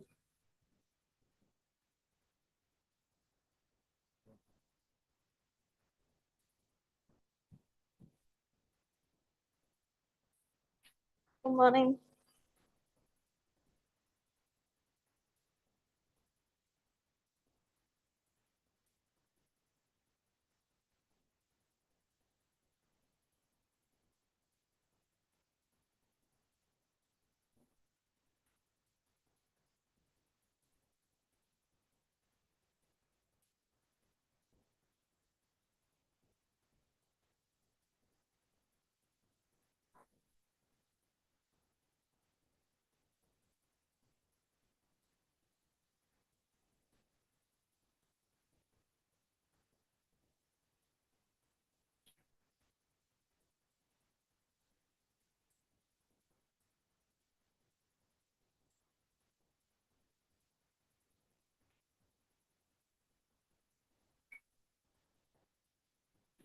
Good morning again.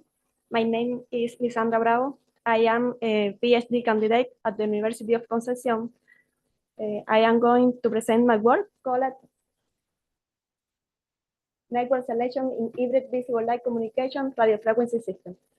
My co-authors are José Núñez Casaneva, Samuel Montejo Sánchez, present here, Bien Rodríguez López, and Gabriel Saavedra. In the coming years, the demand for data capacity will continue to skyrocket to enable the growth of innovative technologies. As technologies continue to advance, wireless device and applications require more and more data capacity. In this context, the use of visible light communication is gaining popularity, thus to advance in terms of bandwidth, data rate, and security. In addition, visible light communication networks are energy efficient and their installation costs are minimal. However, this technology has problems such as the need for a direct light outside. The hybrid network that combine visible light communication and radio frequency network can effectively complement to each other, offering greater reliability, flexibility, and adaptability to different working conditions. Therefore, hybrid visible light communication network and radio frequency network represent an attractive potential solution to meet the ever-increasing demand for data capacity. The successful operation of the hybrid network depends to a large extent on the network selection process.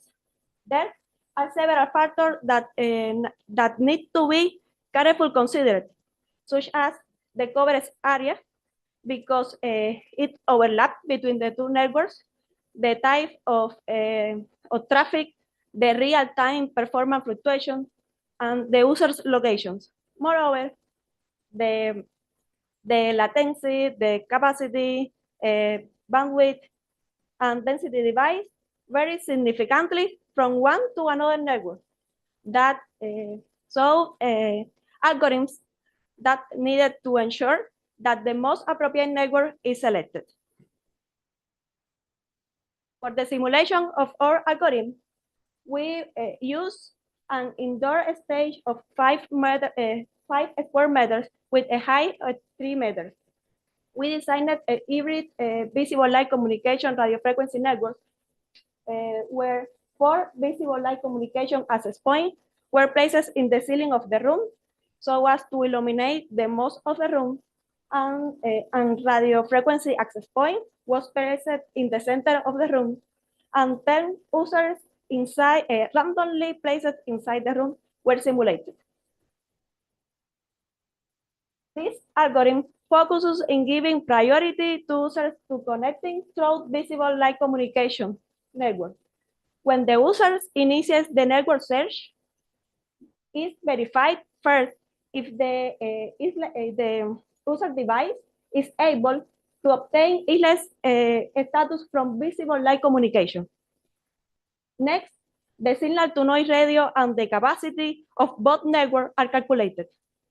If the signal to noise radio from visible light communication network is higher than the signal to noise radio from radio frequency network, then the capacity will be compared. If the capacity from visible light communication network is higher than the capacity from radio frequency network, then the connection will be established using the visible light communication network. In the event that the user cannot obtain the islet status from visible light communication network or does not meet the required values of the quality parameters, signal to noise radio and capacity, then the connection will be established using the signal to noise radio. Pardon, the connection will be established in the radio frequency network. The figure shows the signal to noise radio as a function of the distance from the user to the access point in the visible light communication network and radio frequency network. It can be seen that the signal to noise radio from visible light communication network is higher than the signal to noise radio from radio frequency network. In both networks, the users closest to the access point will perceive a higher signal to noise radio than users further away to the access point. Here, the figure shows the achievable capacity that can be allocated to a single user in visible light communication network and in radio frequency network at each point in the scenario. It can be seen that in the vicinity of access point, the capacity will be obtained by users. In addition, visible light communication network can offering a higher capacity within the scenario for the same number of users. Here, the first figure shows the average capacity of the visible light communication network and radio frequency network as a function of the number of users. Here in this scenario, 100 iterations of the simulation algorithm were performed, and the average of evaluation metrics were obtained. In the first figure shows that the capacity from visible light communication network is higher than the capacity obtained by a radio frequency network. Each user is allocated only a portion of the total capacity of the network. For this reason, as a number of users increases, the capacity offered to each user decreases. In the second figure, shows the throughput of the visible light communication network and radio frequency network as a function of the number of users. It can be seen that the throughput obtained by users connected to visible light communication network is much higher than the throughput obtained by users connected to a radio frequency network. Here, the total throughput is the sum of the throughput of all users connecting to the network. For this reason, as the number of users increases, the total throughput also increases. The last figure shows the overall performance of the hybrid system as a function of the number of users. When using our proposed network selection algorithm in red, and when using a completely randomly network selection algorithm. In the randomly network selection algorithm, the 10 users inside the scenario are randomly assigned one of two networks to connect to. This algorithm does not take into account the user's location nor the evaluation metric for network assignment. For this reason, not all users assigned to visible light communication network can connect to this network, which may reduce the system performance. However, our algorithm, by selecting the network with the best benefit to the user, can increase the total throughput of the system. In conclusion, this paper proposed a network selection algorithm that prioritizes the selection from visible light communication network, of the visible light communication network. This algorithm takes into account the different signal-to-noise ratio, capacity, and throughput of both networks. The simulation results showed a high signal-to-noise ratio in both networks, but the signal-to-noise ratio in visible light communication network is higher for those users closer to the access point. The network selection algorithm allowed selecting the largest number of users that could access the visible light communication network, thus significantly increasing the overall system performance and reducing the data load of the radio frequency network. In the future, we will delve deeper into the design of a hybrid network and network selection algorithm in hybrid visible light communication radio frequency network, and present sequential and analytical approaches to this network selection algorithm. Thank you very much.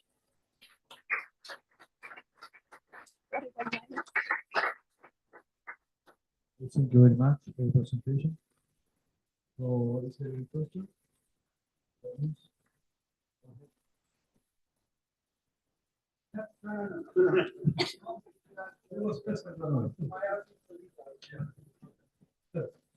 Thank you very much. Okay, thank you for your presentation, Sandra. I have a question. Just identify yourself. I saw in your flowchart that you are switching between VLC link and RF link. Okay, so in your opinion, it's robust network or it's a resilient network? In your opinion, what do you think? Yeah. In my opinion, that allows you to switch, right? For example, if anything goes bad, you can switch. Right. Yes. Okay.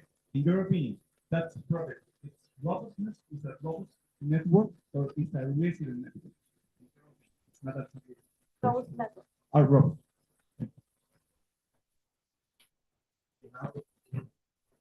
Okay, she's a PhD student, and we have that. Linda, thank you very much for your presentation. What year of the PhD are you? Which year? 2 years. You're in Second year.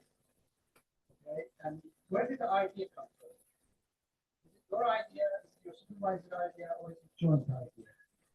Joint idea. Exactly. Also. Okay, so I'm just going to draw some scenarios. Yes, this is a dialogue, not a justification. Dialogue between us. Right? So I am in the room. Right? I open my solar device. My optical receiver is looking at the screen.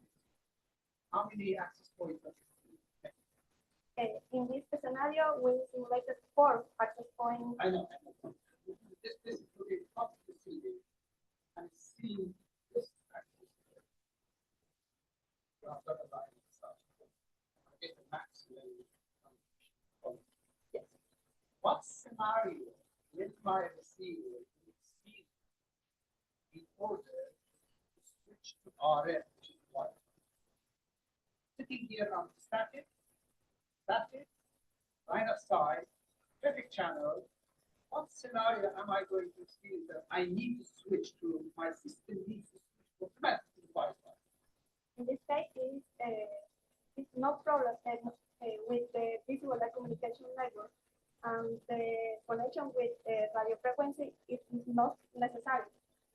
Okay, so what should happen to me as a user that my system should automatically switch now to Wi-Fi within in your environment? If you move and lost the light of time of the Okay, let's try it, yeah. Good. I'm moving around, I'm here, I'm here. Now I can see two base stations. So, If- actually, I can see two base stations. yes. So If what would be the that scenario would be that I'm losing the VLC, therefore this should switch to Wi-Fi. yes, That is- depends the quality parameters. If the signal to noise radio and capacity continues good, and the connection will be continuous with visible light communication. But if the signal to noise radio or capacity or whatever parameters is low, but the connection will be fast to radio frequency network. The message from here is yes. When we design optimize the Wi-Fi here, at least average scenario 5 years. But it's done in your implementation stage. Therefore, whatever I do, I will have to have this scenario. Right? So it should be.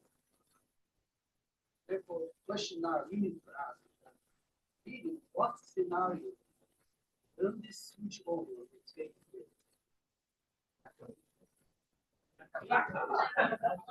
Not only use everything, if you use power, Wi-Fi will also work.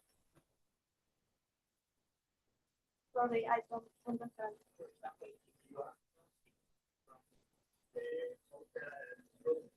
The bathroom, that's the situation. Back out the door. Okay, the shower there's an error signal from this. Thank you very much. For final things as PhD students, yes, this is important for you. This is about your future. In a few years' time, we will have Wi-Fi 6 and Wi-Fi 7. Now they're going to offer you 10 years. Why do I need to be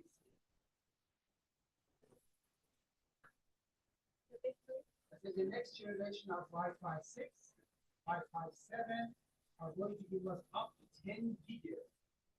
So why do I need VLC?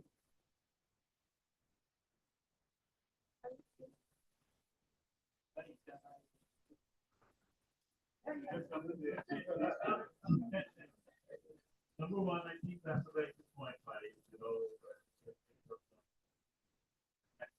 Making accepting physics. I mean, all you could do is the local study idea of average. That's a norm. But you can also look for select. Like you can like you move next any light when you're getting maximum signal, right? Maximum of that's your 15 and the maximum. So you can compare different scenarios. Average, maximum. So that's just like that is another topic you can understand that paper too. And I think on the point of trying the second one on 10 gigabit per second, millimeter wave. But millimeter wave has its own challenges. More like optical things, more focus and attenuation. Put that attenuation on different channels, not suitable. Those can give you high data rates, or maybe not suitable for me. That is the way that you can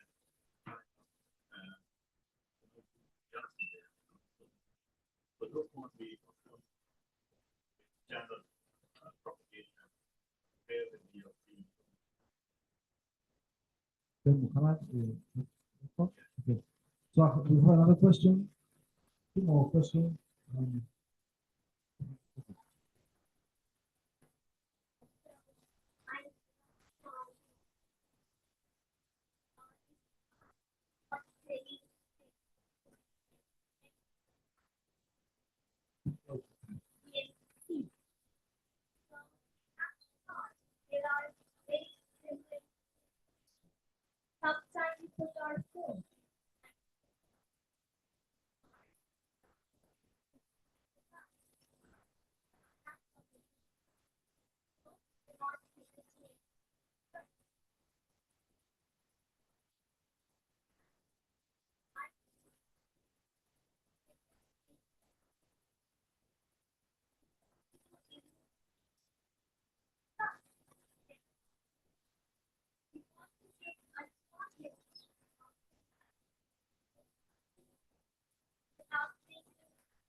Okay, so, very short question, last question, 2 minutes, please. Because we have to start with the plenary speaker. I think that definitely it should not be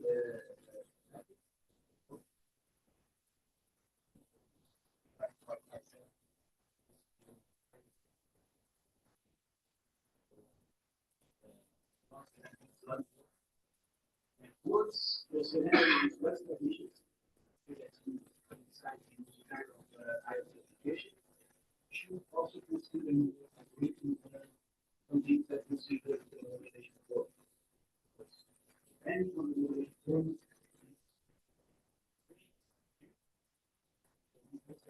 it's not feasible.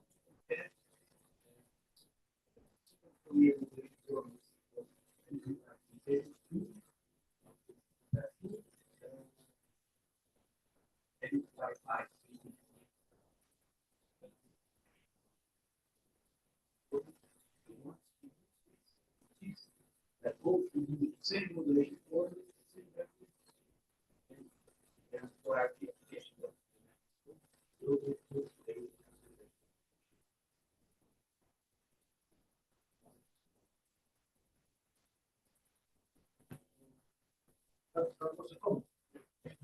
Thank you.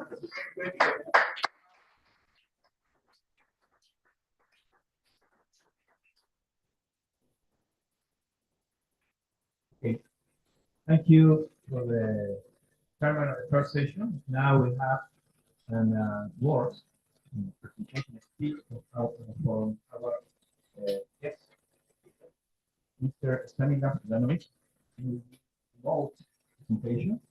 So we connect to him.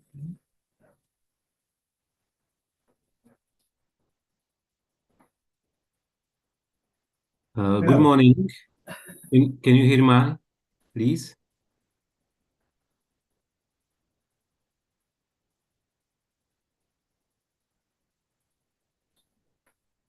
Hello.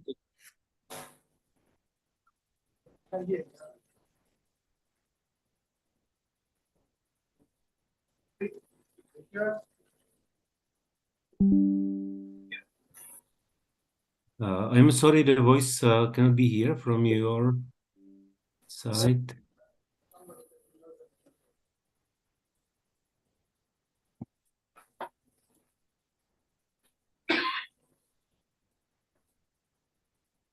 Okay, it's okay.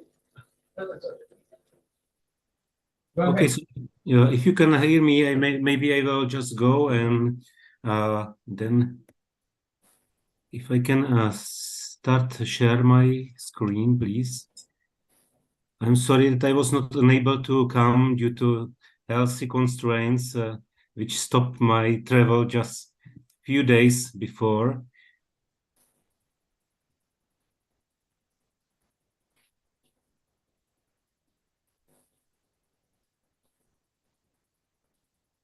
Can you hear? Can you see my presentation? Yes. Okay, so I will try to present it. I'm sorry, maybe I will have some problems with voice, but I will do my best. So my keynote will be on a hybrid optical wireless communication systems.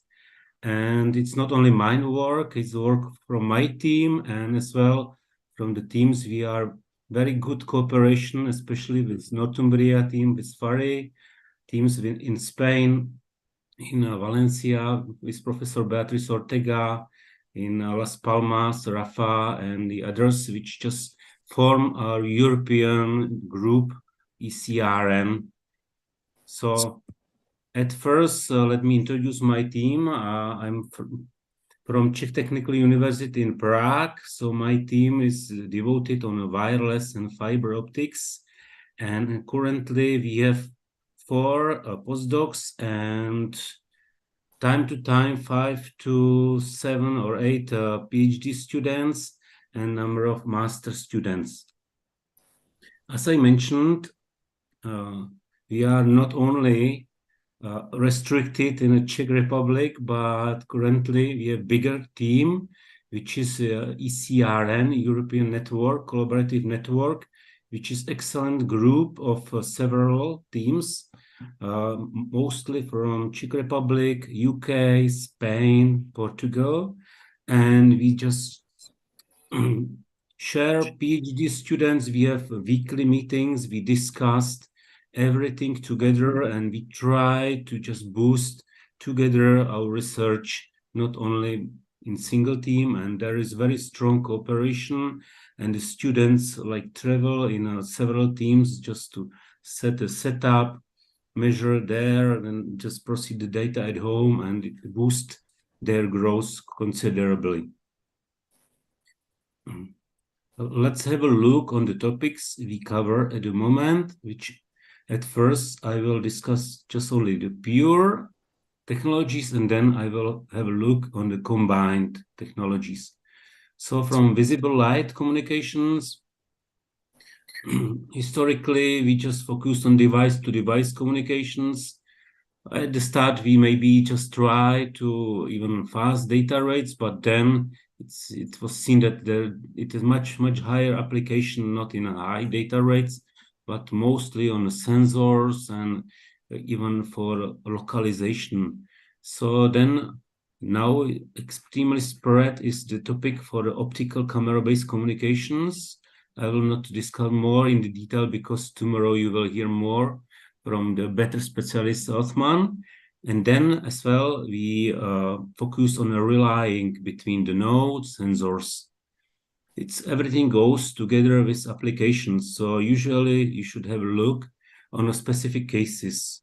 We had a very nice experiments for manufacturing, especially just to set some equipments and test inside the hospitals. We tested transmission even in a brain surgery room, and we tested with HHI from Germany, MIMO system, which could just send the data. Then for medical as well, for just healthcare, now it's very topical sensing. We as well covered intelligent transportation systems, and last not the least, last meter wireless access. Regarding free space optics, which is mostly based on lasers, we just started maybe 15 years ago by first test, trying to find some atmospheric influence of the free space optical links, but then we stepped on relying, and then we continues for some maybe space on or laser to UAVs. Now very topical is just area of quantum key distribution when we started to have first experimental even results. And then because we like not to go very easy ways, so we try to combine just to get the pros from many kind of technologies. So then we focus mostly on a hybrid schemes. Hybrid with VLC, so combining free space optics with VLC, RF domain and VLC, just searching which one can bring more. And then as well, we combine free space optics with RF domain. We open with topics some microwave photonics parts, and then we even combine RF, free space optics, and VLC. Part of it will be just included in my presentation.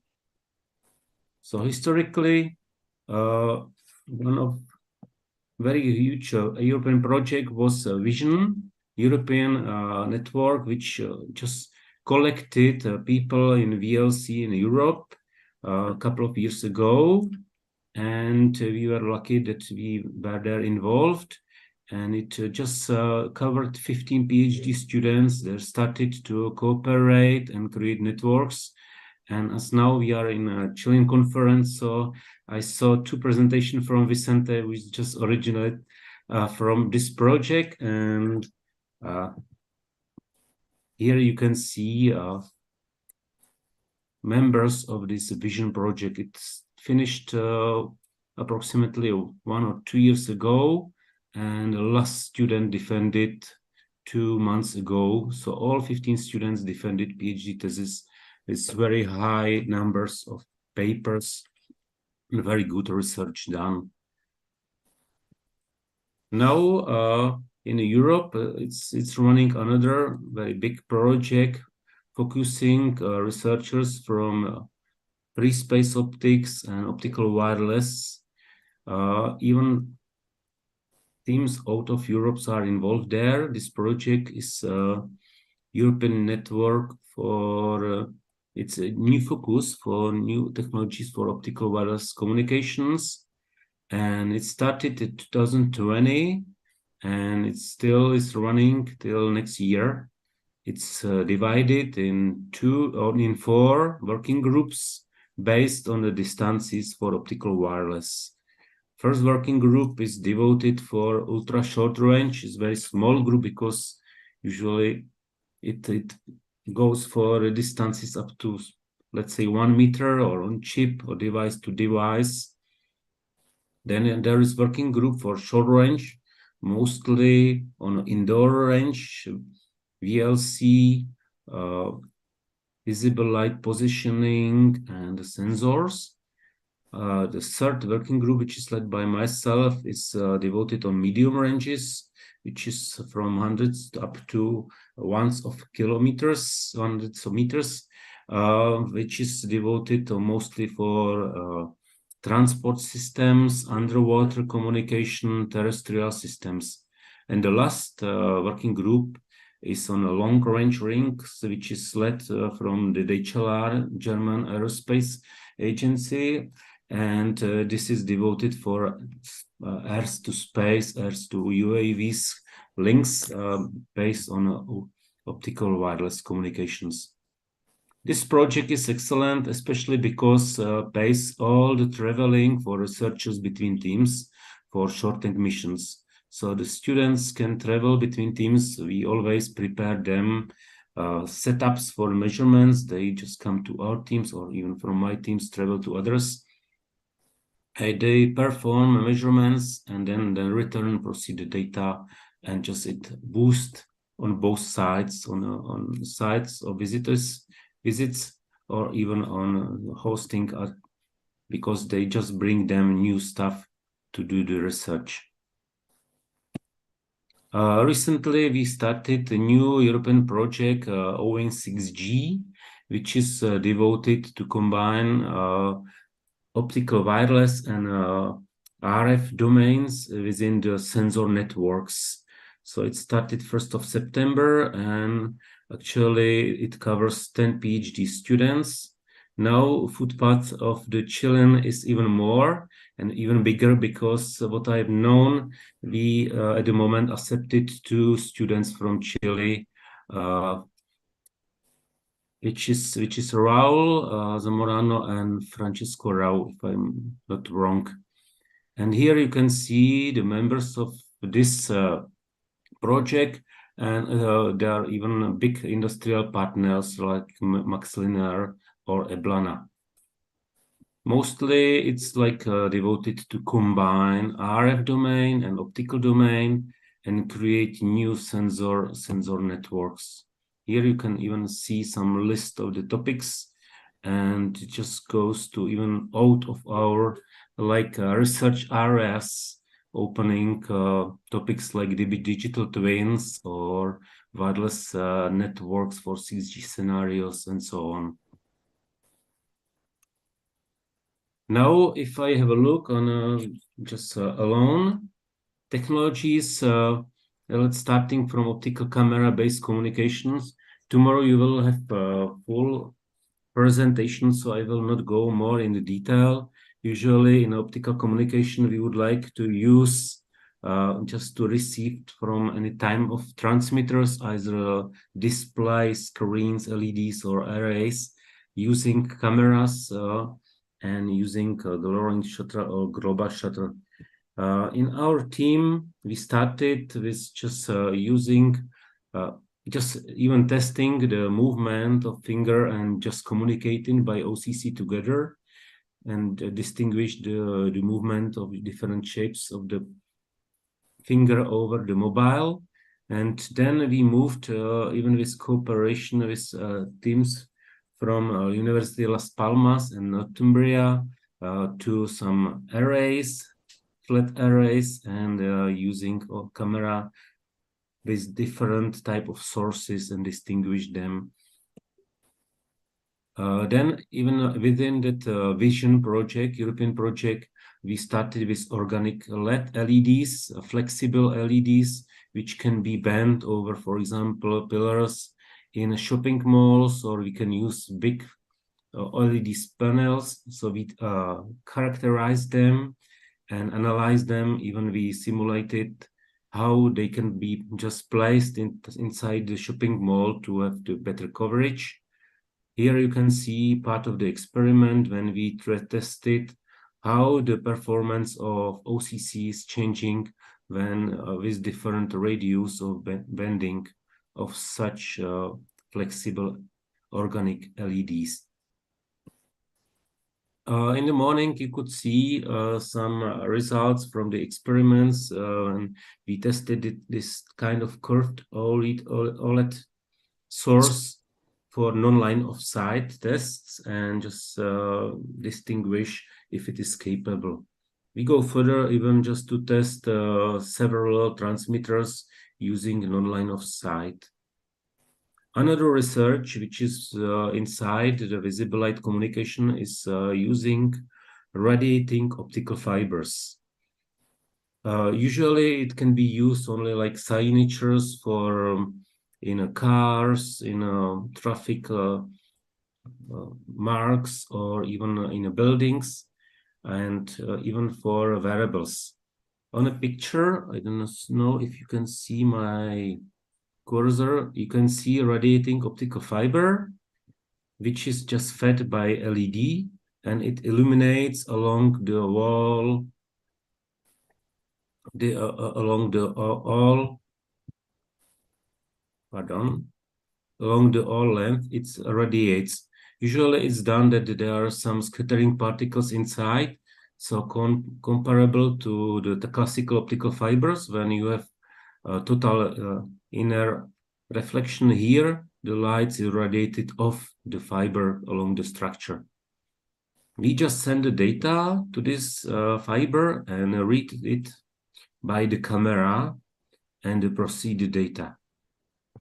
Clara, who is just now currently in a room of the conference, tested it starting from her master thesis, and now she continues in a PhD thesis.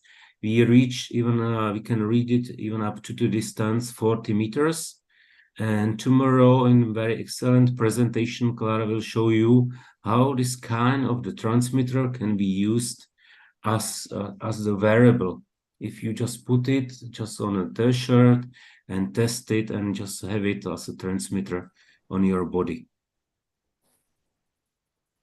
We as well tested car-to-car communications, but it's not more related to hybrid systems. So I will just only mention this scheme when we had 2 headsets and just even created artificial noise and try to distinguish from the communication. We tested cameras even for longer distances. Here is just a sketch from our experiments when we had 400 meters long link where Elizabeth from Northumbria tested in Prague this connection, and we even performed very good link performance. Another research based on a VLC was using on-body sensors.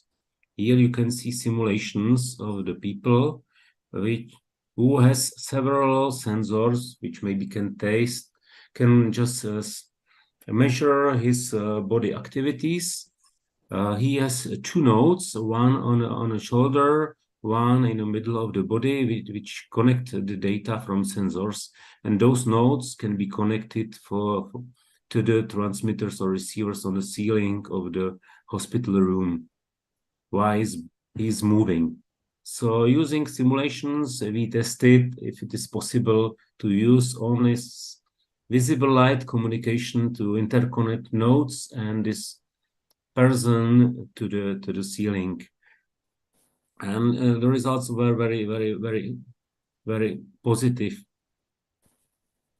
Then now focus on free space optics. Historically, at CTU, we had 1 single link which were connected to buildings where we measured atmospheric influence on the building, but then we extended for another 2 links. So we here have some small star scenario, but usually in outdoor links, you cannot expect that particle turbulence happen when you would like to. So it's better to have your laboratory equipments. So that's why, based even for first measurements I've done as a PhD student in Newcastle, we establish a turbulence chamber even here in Prague. So we can create it a 6-meter long chamber and test turbulence, fog, and its influence on the free space optics. Together we can add RF circuits, and you will see how this combination of RF and free space optics works together.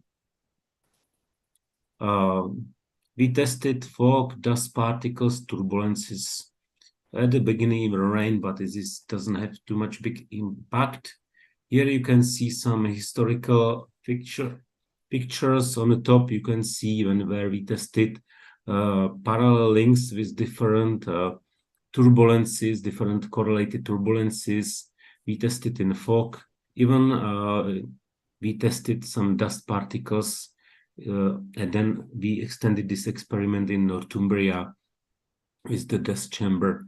So the dust particles were just floated in a turbulence, and we just analyzed their effects. For classical links, you can use diversity schemes just to improve the system. So here there are several methods which we tested, and one of them, especially for fog or even in different schemes, is using the hybrid techniques. This is where first time we just came to use hybrid, the word hybrid, where we use RF domain to bypass when fog usually attenuated link enough, and we were no other option than to reconnect to RF domain. From free space optics, just some current research. Now you can see we just move to adaptive systems which are switched online in time. This is not any like post-processing. So together with Zoom, Carlos, we are doing switching. We have done switching. It was done last year. Experiment switching in turbulence in fog, fast switching in free space optics. This is some old, we even not even switch, but we even do a reconstruction of pulses.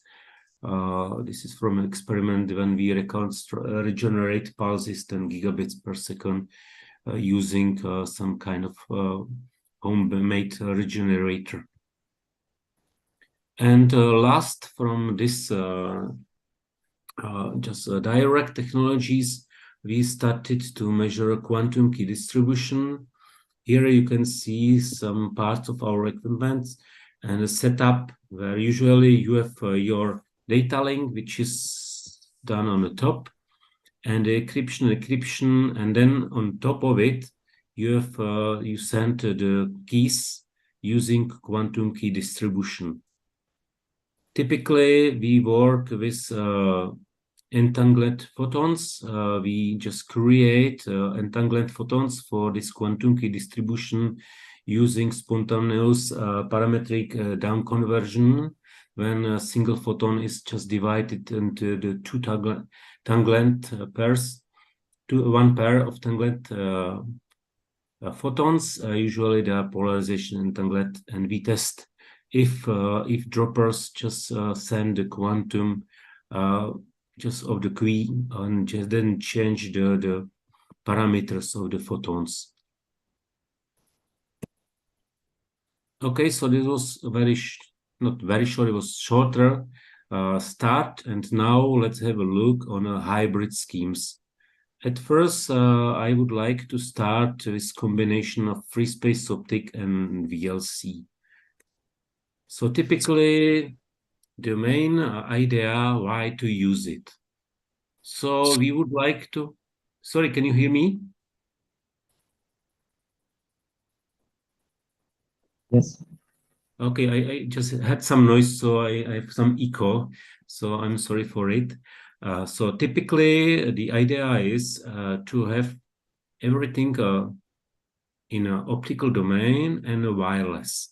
And in a city, you would like to connect, for example, buildings by free space optics.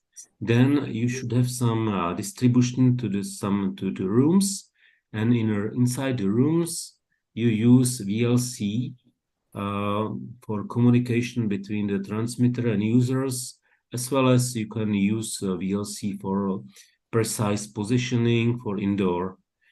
Another idea is to use free space channel outdoor communication, either to connect ships and then inside the ships you can have the coverage using VLC, or which even was tested is that you are using free space optical channel to either satellites or high altitude flying platforms or all that kind of aircrafts, and then inside the communication or just connection can be done by visible light. The same is even now can be implemented in concept of 5G and beyond networks. Here on you can see that the connection between the particle nodes can be done either in millimeter waves, which was the older part, but now even is switched to free space optics, just to allow less losses and even higher capacities to be just there. And then as a combined principle, VLC has been just even established in a standard, so it could be done there as from the nodes towards the users.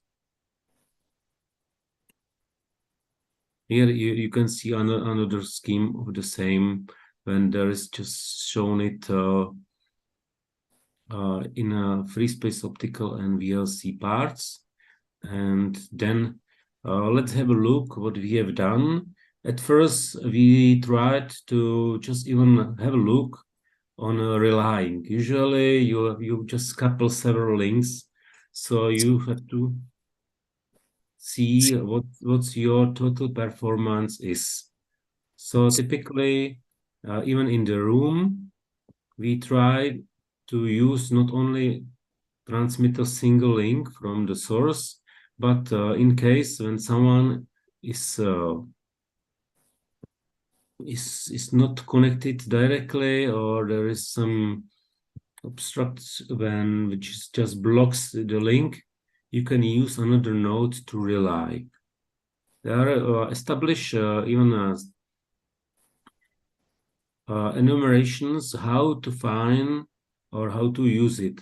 You can use either direct forwarding. You are just only in kind of reflection. You don't process the data or even a signal, improve it at all. Or you can use this node if it is really receiving the signal, it can somehow improve it. Either amplify and forward, or even decode, correct it and forward.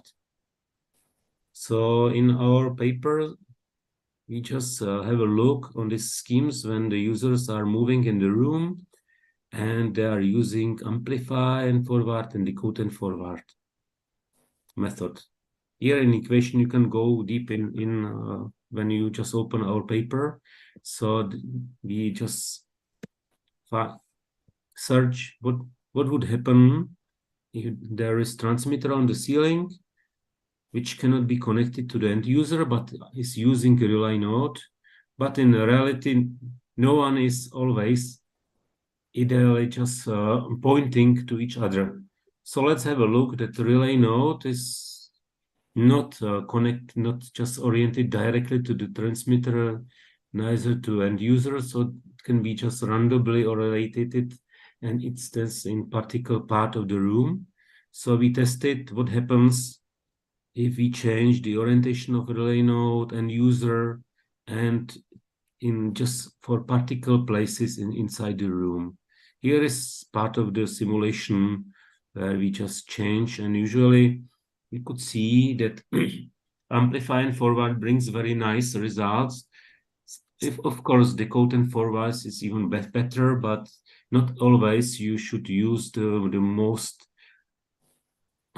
difficult approach. Sometimes even amplify and forward, it's enough to improve the bare performance.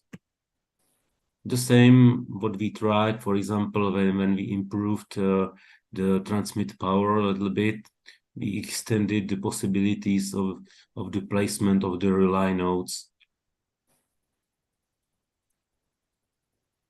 Then, as my team is usually not, even as people in my team don't like to do only simulations, almost everyone is more experiment-based.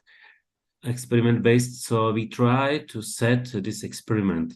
So on a figure, you can see on the top scheme when we had a relay node and we amplify, it's amplify and forward. So there was one channel, then we received the data, then we amplified the driver and then forwarded. Second case was when we received the data and when we decoded, and it was done in MATLAB and then again forwarded. So usually this was experimentally that's shown that on a figure downstairs, you can see in some cases, even a link which is zero, without relying up to 5 meters or even can outperforms the amplifier and forward. It's not necessary to amplify and bring another noises. For longer distances, then it's fine. And in our cases, decode and forward, it's the winner one. Okay, then we just went to our hybrid scheme. Here we use MCAP model, MCAP modulation, and we transmitted it over a free space optical channel, and then received, and then again use it as a signal for the driver and transmitted it using the VLC channel. This actually simulates the case when you have free space optical channel between buildings, and then you receive signal is then distributed to the users using VLC. Here you can see some results. Usually we tested it even for different distances, and for free space optical links, we tested for different turbulences. If we are capable even in harsh outdoor systems, then in indoor using VLC received some good results. Now let's focus on another case of a hybrid scheme which combines visible light and using a photodetector and part of visible light optical camera-based communication which use image sensor. So comparable to previous case, when usually you would like to transmit high data using free space optics and then visible light, combining for visible light and OCC usually is very beneficial for indoor applications or sensors applications. And for camera and for sensors, you don't need to just transmit very high data rates. And then you should handle how to combine both. How to use high data rates together with low data rates. Usually, you don't want to have, or users don't want to have at all so much technology. They would like to have only one equipment and even the simplest one, but they do not want to switch and just to wait if something transmit data then another one. They would like to use both at once. So to use low speed OCC and high speed visible light. Here you can see scheme when inside of the building or of the room you have hybrid optical lanes when your LED transmit both fast data rate and slow data rates. Fast data rates for internet surfing, maybe to some sensors, for example, transmitting maps or whatever to some vacuum cleaners when they are not capable to create their own, or to television. But on the other side, now our work is completely occupied by a lot of sensors. So you can just bring some commands to the sensors to be switched on and send the data to activate whatever and so on. So that's now what the challenges are for such kind of communication. You can see that the main is the difference in bandwidth for using both VLC and OCC. So photodetector versus camera, but even the constraints of the systems of the data itself. Usually, you need LEDs or transmitters with different switching speeds for VLC and OCC. And as well, there is increased level of interference between using different LEDs, and which brings on top increased complexity. So in literature, you can see different solutions. First one, just use in the data. Usually in ones, they used Manchester coding usually for diming, and on-off keying usually when there was on, they just modulated that on by VLC signal. Immediately you can see drawback of the system is that they are not using off-part, so there's very low bandwidth efficiency of such kind of system. Another solution was to use intensity shift keying and multi-level on-off keying. So envelope of this multi-level just was used for OCC, while inside there was a modulated VLC signal. It brought another problems usually with the data processing, and especially the varying of amplitude depths usually just brought another errors to the systems.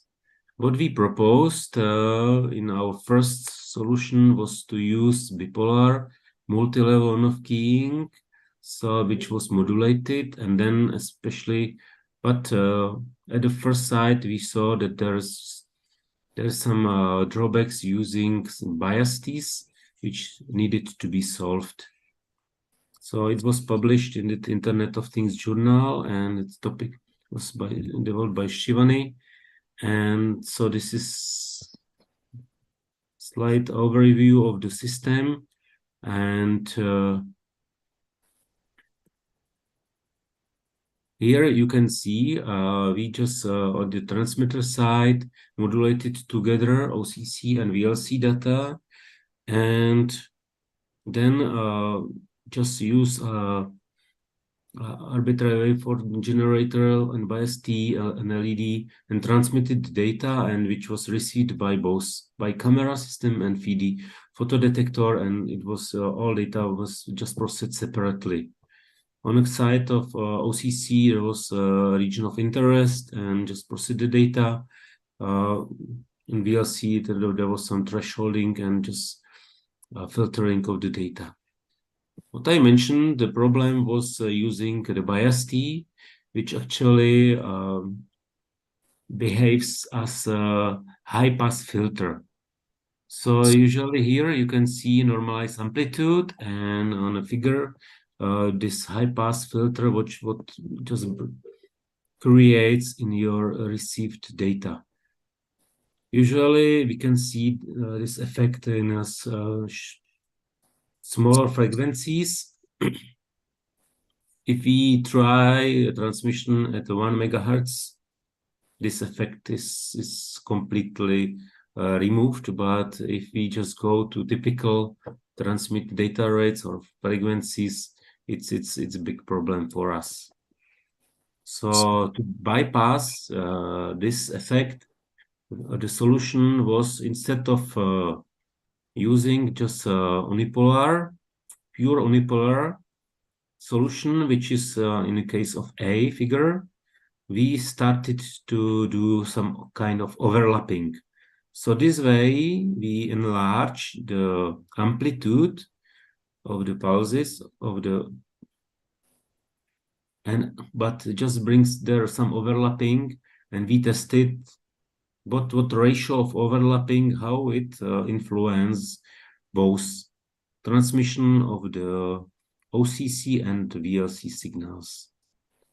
Here you can see OCC pictures for different amplitude of overlapping. And here are some statistics. For example, on the left side, you can see how bitrate for VLC is changing when you use different bit rates for OCC. And it can be seen that it has quite high impact on it. The same, even we tested how OCC is changing when we use different VLC, and usually as well, we could see, but not as high impact as in case of VLC. To improve the system, we just went further, and we just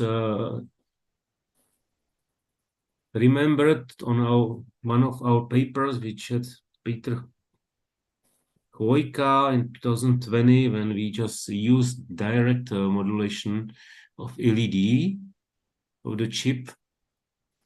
So in that paper, we just used it to some polarization multiplexing to have 17 gigabits per second VLC, but here we just use only the technique, not to reach high data rate, but just to avoid to use bias T. And we directly modulated LED and just tested.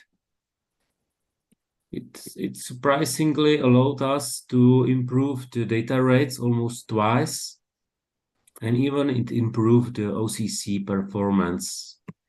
Here you can see on how it was with bias T, and when we get just remove bias T and directly modulated LED, and the improvement was really very high of such kind of system.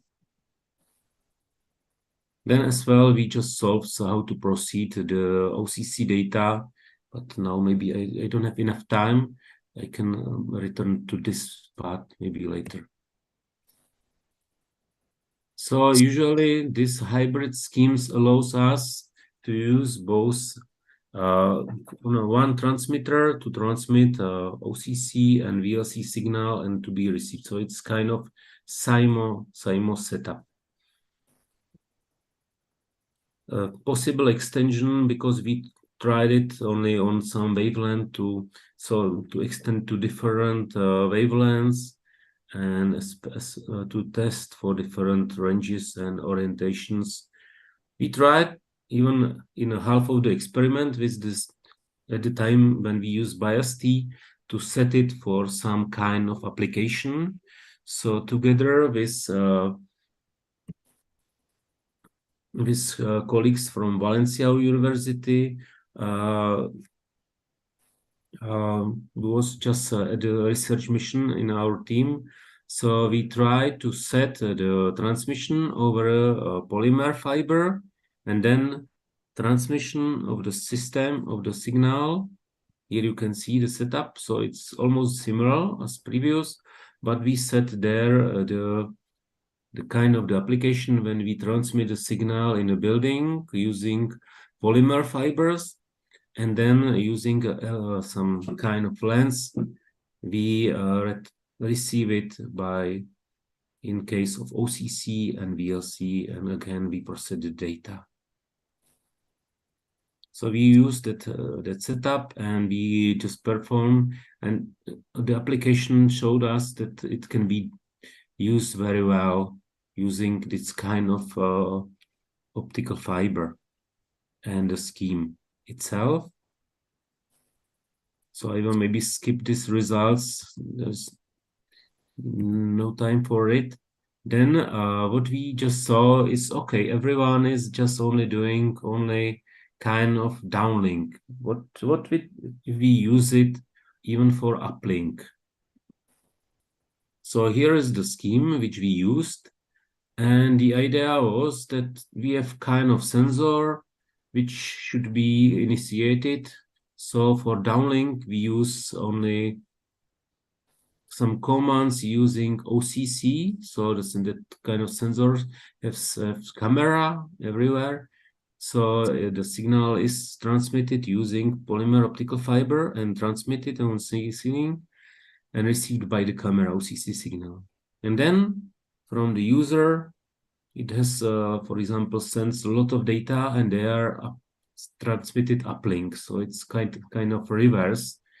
So the data from cameras, videos are transmitted uplink using LED, received by using some lens, and just transmitted via fiber to the receive part of VLC. So we performed this experiment, again, focused on the OCC part, tested it for different distances, and then we have a look on VLC of how it's the influence for different modulation formats.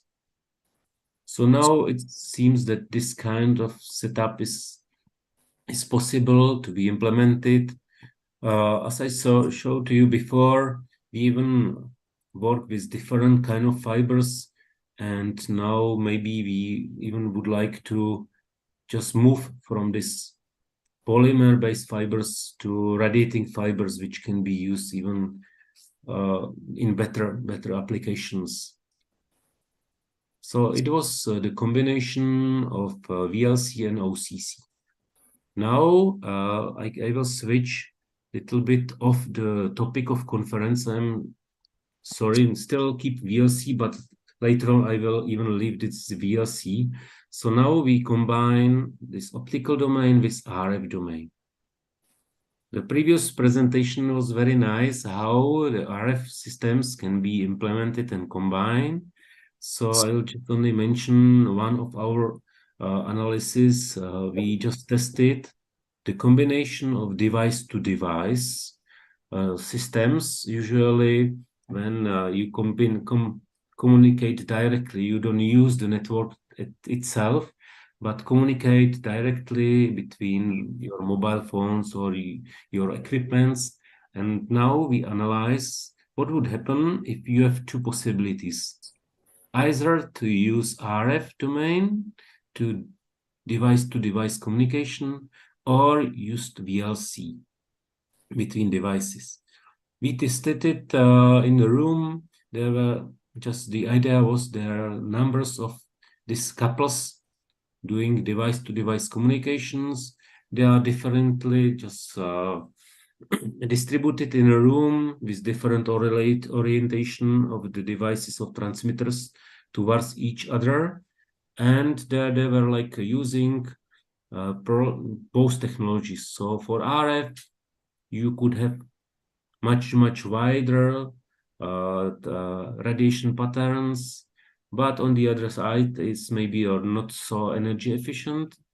And the colleagues, and especially there was like devoted colleagues from the Department of Telecommunications, and we worked with them. So they were just mostly from the networking, and they just have a look on energy efficiency, either when you are using RF domain on RF or VLC or optical domain.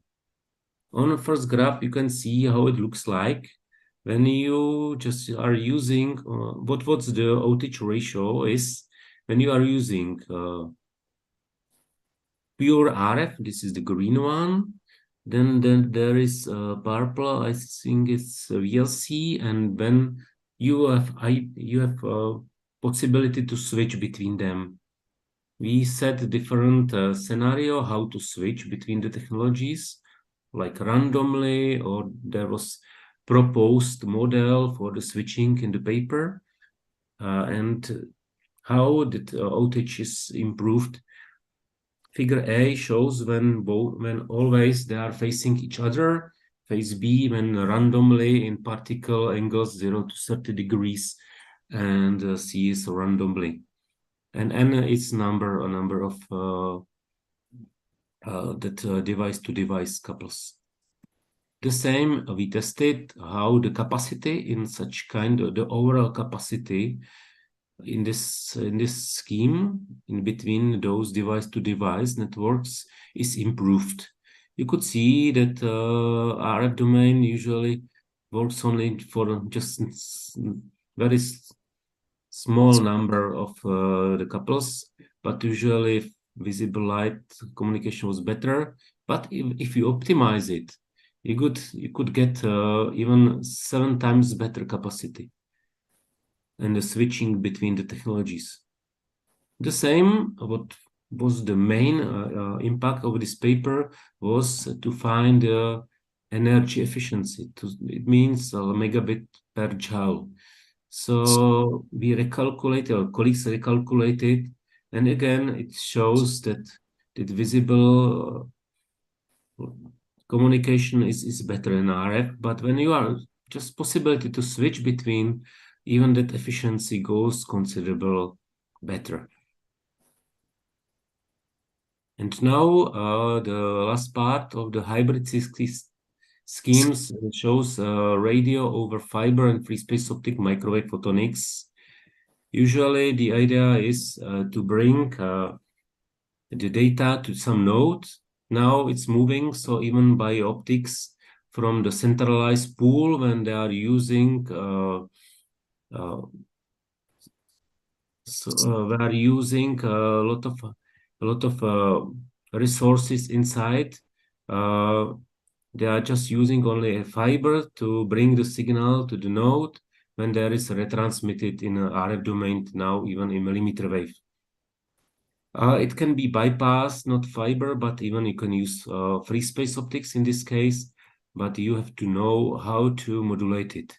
Typically, they are using direct modular or optical heterodyning when the signal from two lasers just mixed on a Mach-Zehnder modulator with the data, and then you are using the differences between those two lasers, or you only just modulate only one laser.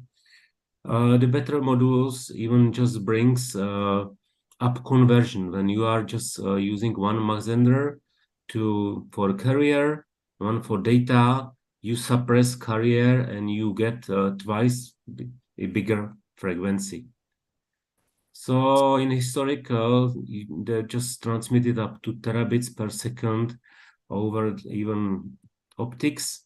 This is what we have done in a laboratory experiments when we started with a transmitter of 25 gigabits, 25 gigahertz over free space optics modulated. And we even tried it. Usually now this free space optics is done that you couple from fiber directly using lenses and you transmit the data. So we transmitted over 40 meters indoor free space optical channel. Then we even use RF domain and transmitted RF signals. In the frequencies, we went from 25 to up to 39 or 60 gigahertz and transmitted up to 100 meters. And even we tested outdoor between the buildings. And then we retransmitted in RF domain to end users. So even for this one, we developed antennas, optical beamforming in optical domain and RF domain, so combine optical and RF. And here you can see some design even for some antennas arrays and lasers. Last part of our research is focused on hollow core fibers, where we work together with Southampton University. And these are very interesting because you can use air in the fibers, so which is faster for data than to use silica cores. And this can be used even combining RF domain and even free space optics. So this is area where we are just now focusing. We have a new grant for this to extend it to RF domain, even for free space optical domain. So now to conclude my presentation, so hybrid systems can usually bring you advances from all domains you combine, but you should very wisely just select which one can be used there. But even in a future world, you will not avoid, and all the technology I think would use pros from number of them. In a hybrid VLC OCC systems, usually for indoor domains, can be used for sensors and data transmission, and a hybrid RF and a free space optical that just brings another advantages for the outdoor applications. Now we just try to combine them, and even in that new project, we try, for example, to create digital twins to just select the data from all and just to switch in between the technologies to foresee some crisis situations, for example, in a transportation and so on. So it's slightly end of my presentation. I would like to thank you for your attention.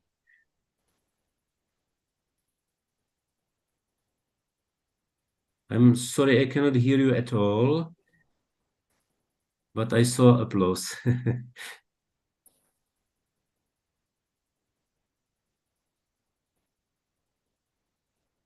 We have some questions. It was a very extensive presentation, and we have the opportunity for conduct the question through mail in order to keep timing. Then we can start now and break and we start in 15. Thank you very much. Thank you.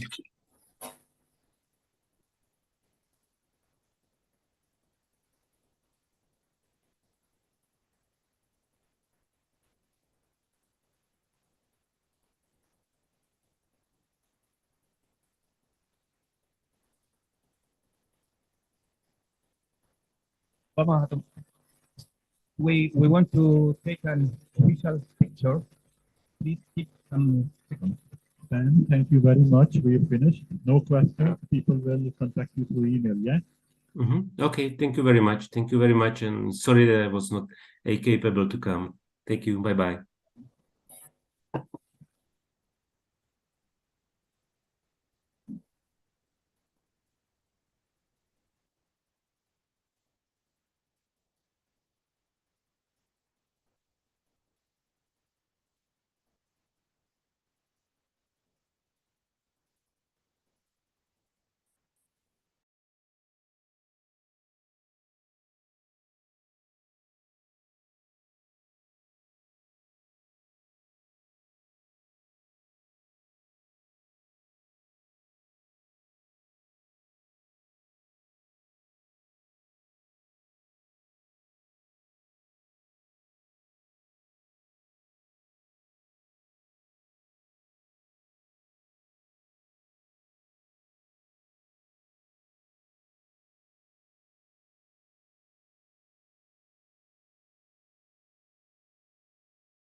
Hello. Hello, everyone. After some refreshing minutes, we will start with the session 2. And before that, I will invite Mike.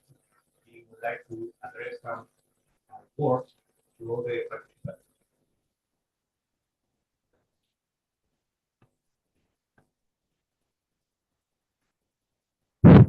Well, good afternoon. Again, welcome back after the tea break. I just wanted to say a few things about this event and why we are here. I think it is a scientific community. It is a forum for us to share knowledge, experience, expertise, and above all, start establishing a bridge and link. Vast majority of people here are young people. They are just starting research in this area. So therefore, this is a golden opportunity for you guys to participate in this event. In my view, if you are attending the conference, you should switch off your mobile, your laptop, get a piece of paper and listen. And start learning the culture of asking questions. The simpler the question is, the most interesting the answer will be. If you do not do that, basically you are harming yourselves. You have to learn to speak in public forums. How controversial that is, it doesn't matter. Science doesn't recognize culture, color, language, not prejudice. It's science. Things can be right now, be wrong tomorrow, or vice versa.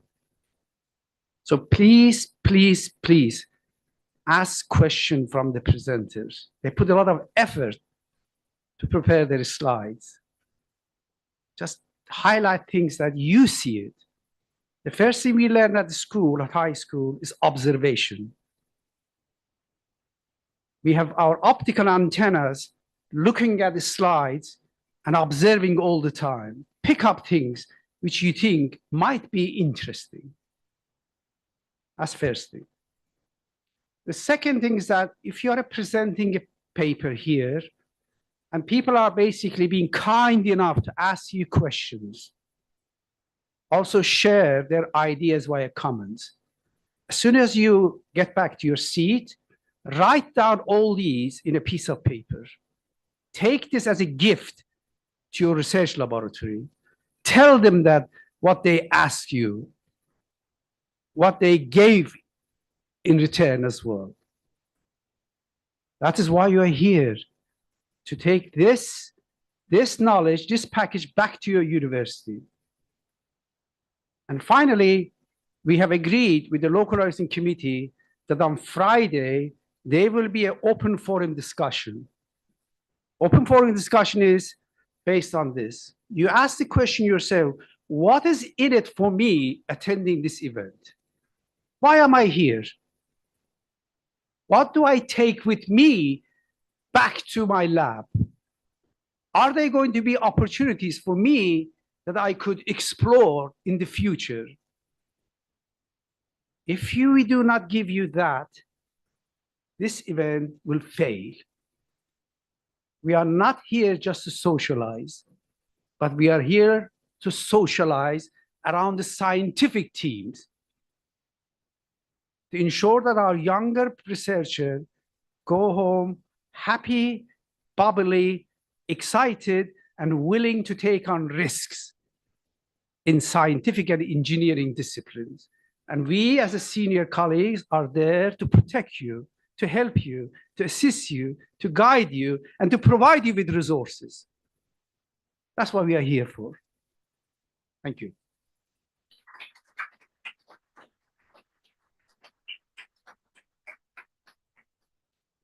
Thank you, Farid, for your energizing reports. Then I would like to introduce the chairman for the session 2, Mr. Cesar Azul.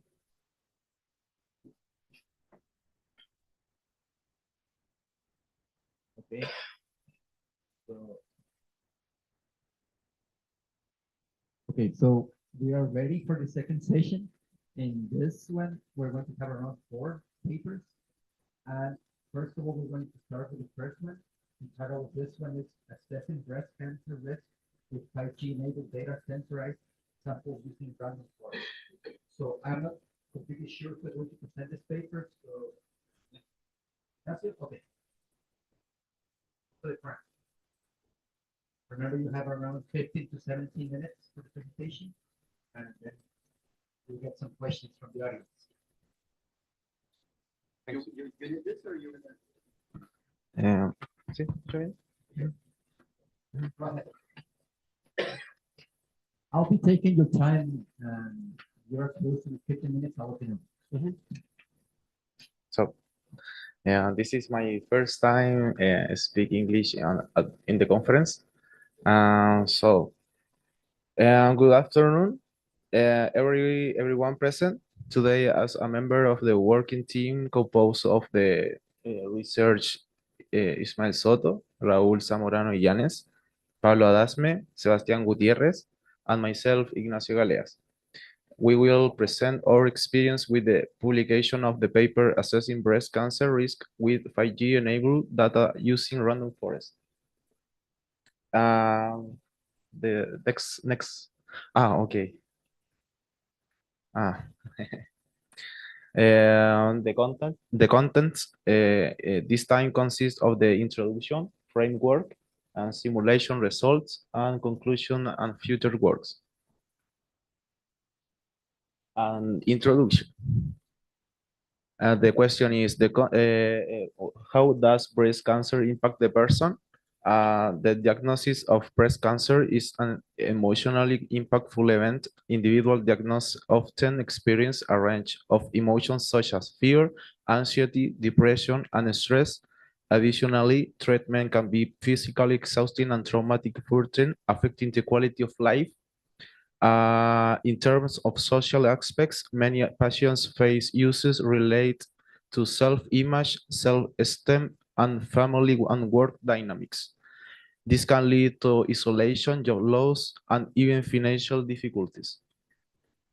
A machine learning algorithm can play a crucial role in the early detection of breast cancer through the analysis of clinical and image data. These algorithms can identify softly signals that might go unnoticed in the early stage of cancer. This allows for early diagnosis, leading to more effective and less invasive treatment. Why is the study important? The purpose. The purpose is important because breast cancer is a prevalent and potentially deadly disease that affects many people worldwide. According to the World Health Organization, it's estimated that approximately 1 million people die each year due to this disease. Research in the field can lead to improvement in early detection, treatment, and patient care, which has a significant impact on the lives and survival of those affected by the illness. The framework. What work has been generated on this topic? Mainly, work has been done on subtype classification, survival prediction, identification of biomarkers, and computer-aided diagnosis and precision medicine. This is a good indication to be able to generate the study. However, there are still few research that combine machine learning with breast cancer treatment. The next page. So,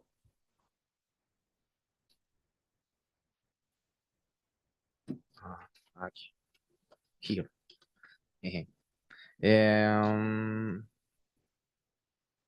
Entonces,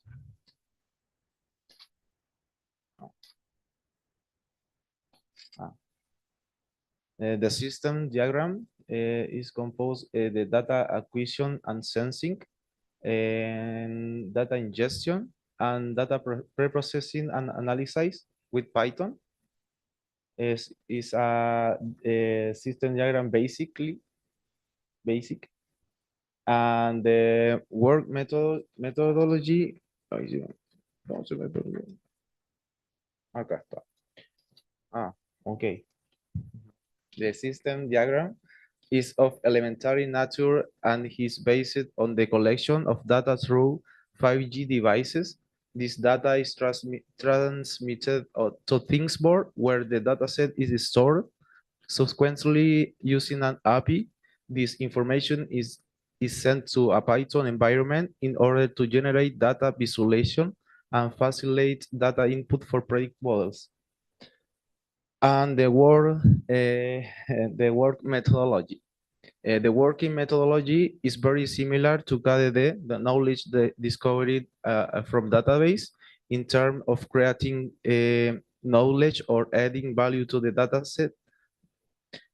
As we address the methodology used in this research, it is essential to highlight the importance of each step in the process. First and foremost, the study's objective is clearly defined, which can be the early detection of breast cancer, prediction tumor aggressiveness, or any other specific goal. After establishing the objective, data collection is initiated. Relevant data sources are sought, which may include clinical database, medical records, mammographic image, and biopsies, among others. Obtaining consent and adhering to data privacy regulation is fundamental when necessary. The next critical step is data preprocessing. Here, data cleaning is performed, involving the removal of outliers, handling missing value, and data normalization. Additionally, exploratory analysis is conducted to better understand the nature of the data. In the future selection stage, techniques are employed to identify the most relevant variables for the problem at hand. This can be achieved through statistical methods or future importance analysis techniques like random forest. Data splitting is a fundamental step. Here, data is divided into training and testing sets to evaluate the machine learning model's performance impartially. Next, the implementation of the random forest model is carrying out.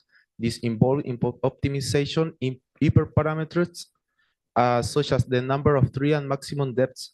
Machine learning libraries such as Sacvlc in Python facilitate this implementation, and the model evaluation is essential to understand its performance.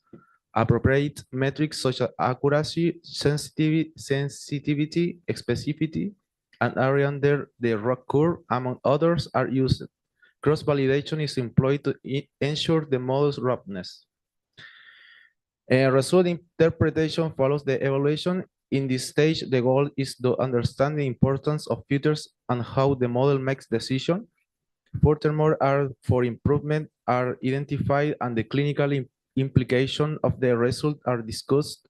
Finally, discussion and conclusion are crucial. The research explores the implication in the context of breast cancer and its clinical application. Findings are summarized and possible future direction for research are present. The simulation results. This is dataset used variables age, race, the stage, end stage, grade, tumor size, and status. Basically, in a stage of breast cancer, the stage and the end stage are used to describe the extent of the primary tumor and the involvement of regional lymph nodes.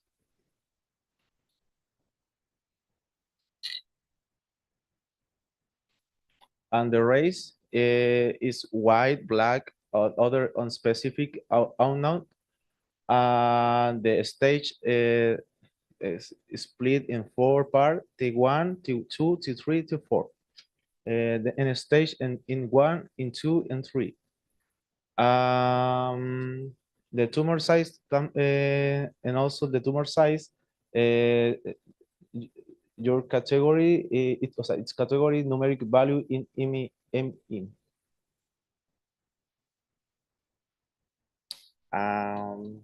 The dataset.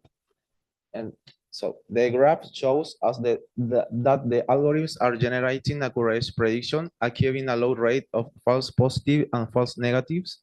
The true positive, 40. There are cases where the model correctly predicted that an example belongs to the positive class, patient with breast cancer, for example.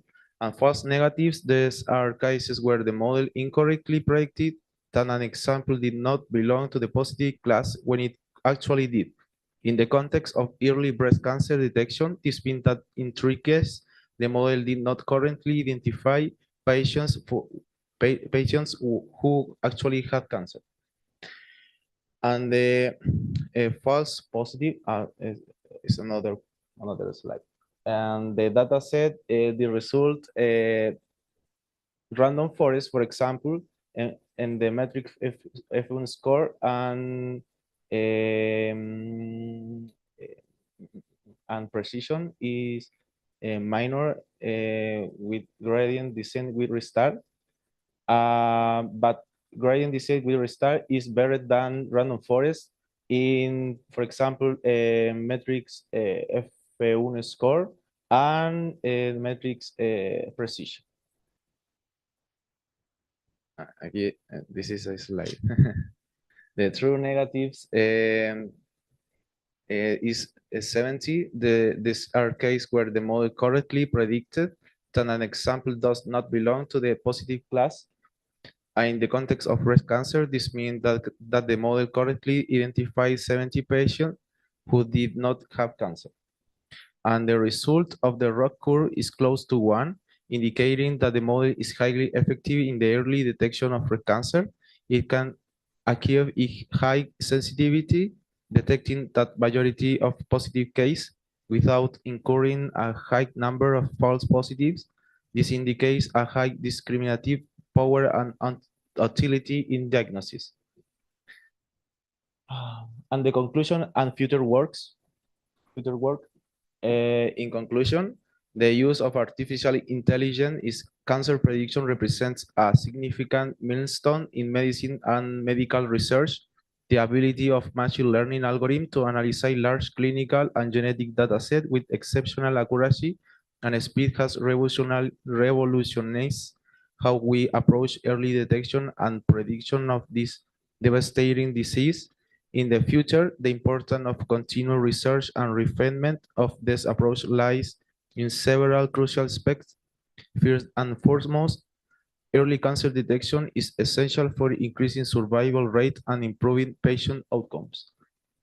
And furthermore, ongoing research in artificial intelligence applied to cancer allows us to explore the expansion of available data source. This includes the integration of clinical genomic imaging and other health-related data, providing a more comprehensive view of the disease. As we collect and analyze more data, we enhance our understanding of the underlying cause of cancer and its variants, which in turn facilitates the development of more effective and personalized treatments. And also 5G technology, among the most obvious benefits is the ability to increase connection speed and reduce latency.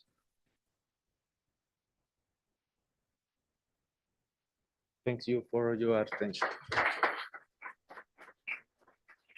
Presentation, let us know if someone has a comment or question.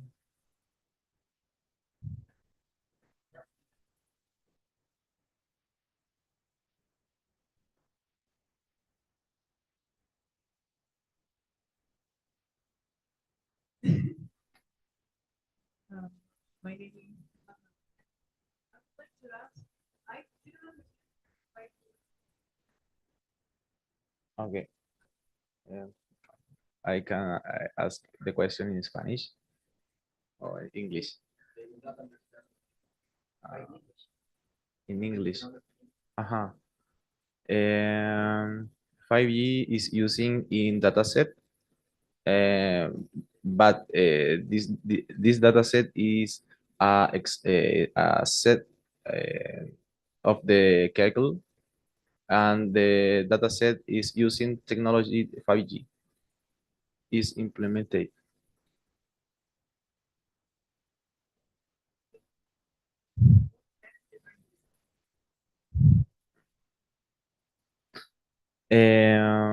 It's a good question.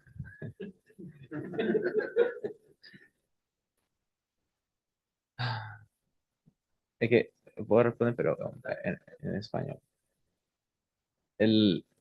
La base de datos es usada de un repositorio de Kaggle. Por lo tanto, la base de datos que se utiliza ya de por sí trae la información la información sensorizada bajo tecnología 5G. De hecho, aparece en la misma base de datos. ¿Por qué potencialmente se coloca 5G como término? Porque actualmente en lo que es breast cancer y también en lo que es machine learning no hay mucho avance tecnológico. Por ende, esto también tiene como en las conclusiones el poder trabajar con tecnología 5G y poder lograr implementar esta tecnología próximamente en otros papers. Sí, porque la información de cáncer de mama es muy compleja de encontrarla. De hecho, la mayoría de los repositorios, bueno, son pocos datasets que tienen y es información muy confidencial. Por lo tanto, en este caso, esta información está pública y hay 3 datasets específicamente sobre lo mismo y sensorizan las mismas variables, pero con distinta tecnología.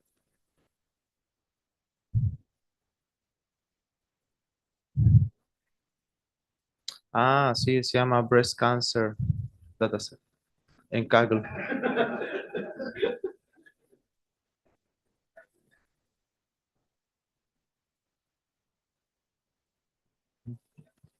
We will give you the paper and then you can cut it. Someone else has another question or comment?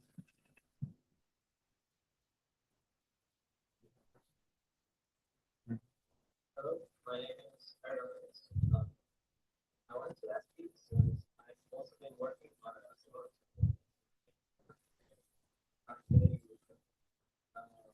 the main objective from this work is to data set as far as I understood, like have sensors and able to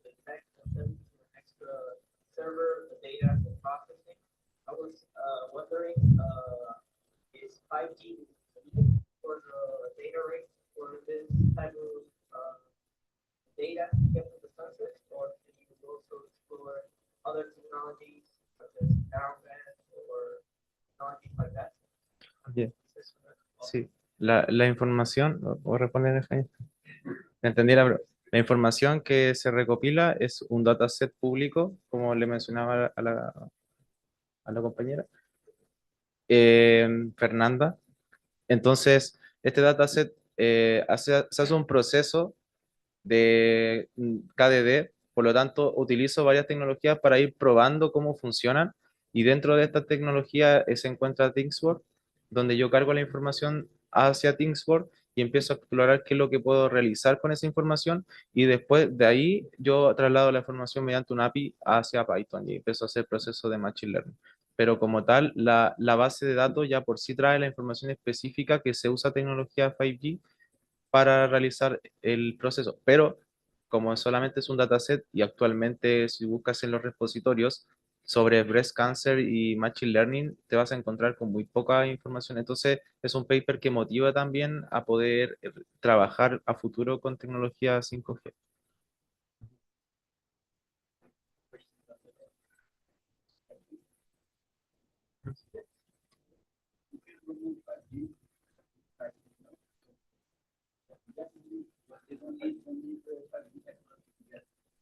It's not, I understand it's not necessary 5G in the title. For the work you did, Uh-huh. maybe for future work, Uh-huh. but you're actually not connected to the Mhm. network. Mhm.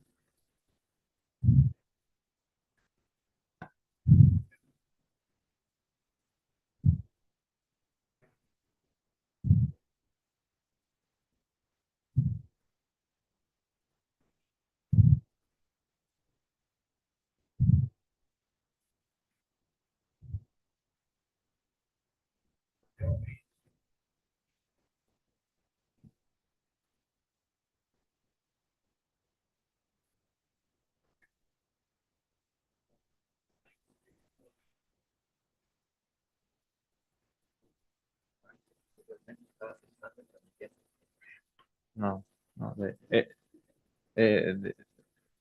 I hope they improve the paper in the future with the technology 5G. It's a future, but this 5G is used for the cargo information. Clear, guys, right? He's not sensing and transmitting over 5G. He's using a database that base of 5G. So he just mentioned that maybe for future work, they would use sensors to transmit over a wireless network. Not at this moment. I was a little bit confused.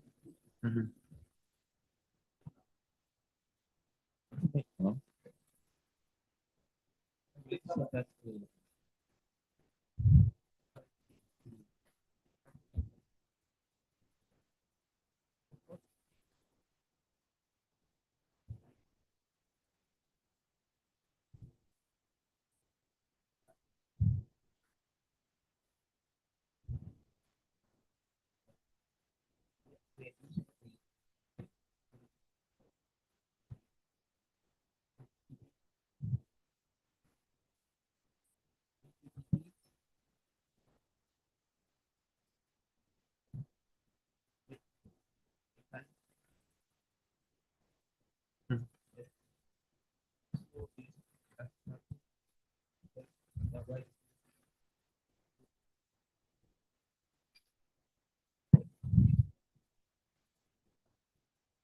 I don't think that we can do this with 5G or with 4G.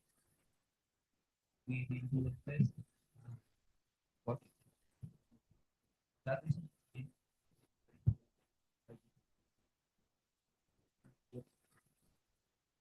Are there any further comments or the next presentation? Okay, nothing. Yeah, chicos. Yeah, Did you try any of the? No?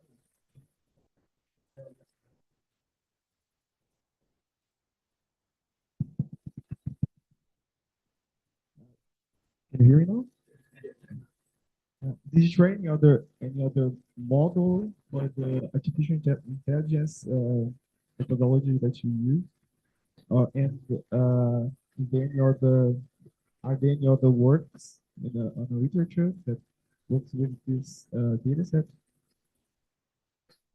Se escucha bajito.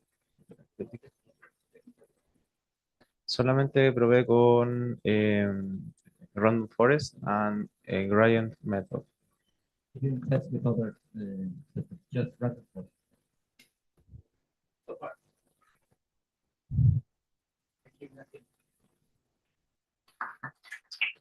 Thanks. Okay, so we're going to with the next presentation. This is the title is the Riemann-Sum method for the HLC-based simulation of 3D movement. It's going to be presented by Professor Carlos Gutierrez from Universidad Autónoma San Luis Potosí. This was initial work, but we already did more work. So yeah. Thank you guys for the day. Good. Well, thank you very much for attending. So, can I start now? Okay.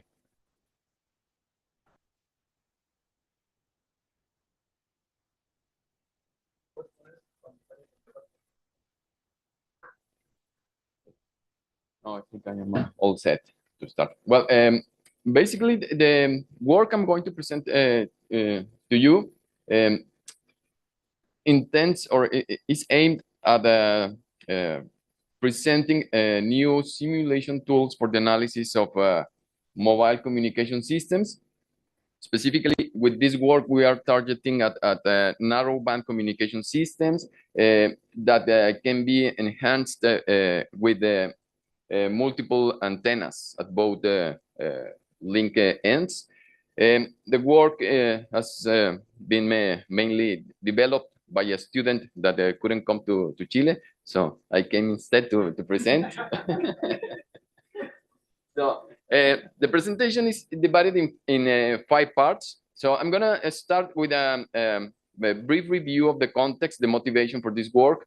Then I'm gonna move on to the goal is essentially to develop a channel simulator, something that you can use as a benchmark to test your transmission protocols, to your transmission systems. And for that, if we want to simulate a wireless channel, either optical or radio based, radio frequency channel, we have to know what's the channel itself. So I'm going to start in section 2. I'm going to give you just a quick overview, a quick overview of our reference channel model. It's a 3-dimensional channel model. This is the kind of the main aspect of our work, that we are aiming at propagation in a 3-dimensional space. If you look at the literature in mobile communications in sub-millimeter waves, basically in the 90s and the early 2000s, most of the work that was enough for those systems. But now, since we are reducing the range of the communication systems, we have to look at what happens when the communications are taking place in a 3-dimensional scenario. So from there, I'm gonna give you the details of our proposal, the method we are presenting for the simulation of this kind of channels, 3-dimensional mobile fading channels. I'm going to show you some of the numerical results, and I'm going to conclude with a summary of main findings and future work. So in general, this is, I think, a block diagram for our reference block diagram, regardless again of the technology. We want to transmit data, we want to transmit information from one point to another. So we need signal processing block before transmitting. Then the signal goes through a channel, and at the receiver we have another signal processing block, just to remove all of the undecided effects produced by the channel. And the thing is that this is a system that looks like that. At least that's in wireless communication, mobile communications. where you have something like a filter. This is actually a three-dimensional filter, if 4-dimensional filter, if you include space. You have variations in time, or variations over time in the system response, and variations also over frequency. And if you look at the same system, but from another position in space, then you will get something that looks completely different. These variations are very important because this is what we use, as most of you already know, this is what we use, for example, to exploit diversity, to exploit multiplexing. So not only a theoretical model of this channel is needed, we also need tools to replicate these effects so that we can design these blocks. And that's what we are looking to do with this work. Okay, this is not working. Thank you. So there are many different approaches for the simulation of this kind of systems, this kind of channels. Since we have a filter with a very specific, the system can be looked as a filter with a very specific power spectral density. One of the approaches that has raised a lot of interest is based on the combination of multiple sinusoidal waveforms, real valued or complex valued. If they are complex valued, then these waveforms are known as seesaws. So in general, this is known as a sum of seesaws simulation model. And basically the idea is to combine all of these complex sinusoids with specific gains or weights and a specific time-varying phases, so that at the output, we get an overall waveform with particular properties or particular dynamics, in other words, with a specific correlation and spectral properties. So the problem here is to choose these weights and to choose also these phases, time-varying phases, and well, sorry, the time-varying phases are here. So it's finding the frequencies here and the gains over there. So that's the design problem. And there's already a lot of work in the literature that you can find in this topic.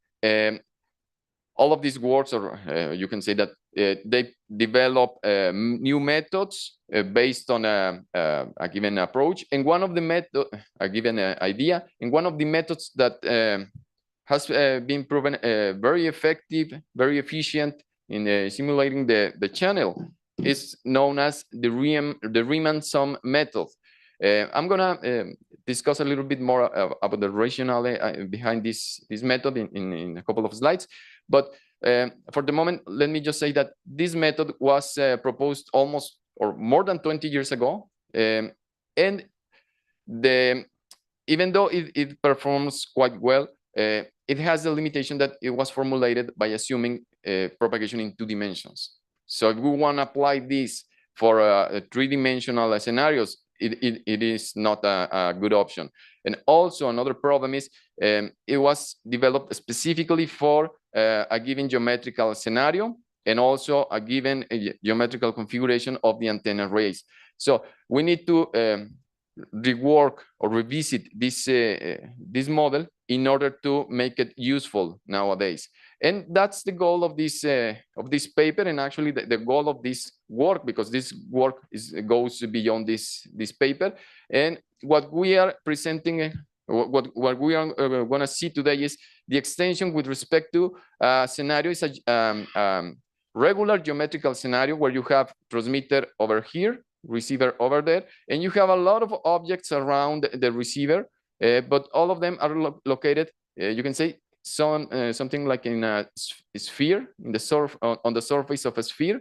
There are many other geometrical configurations, but for this paper, we just focus on this scenario.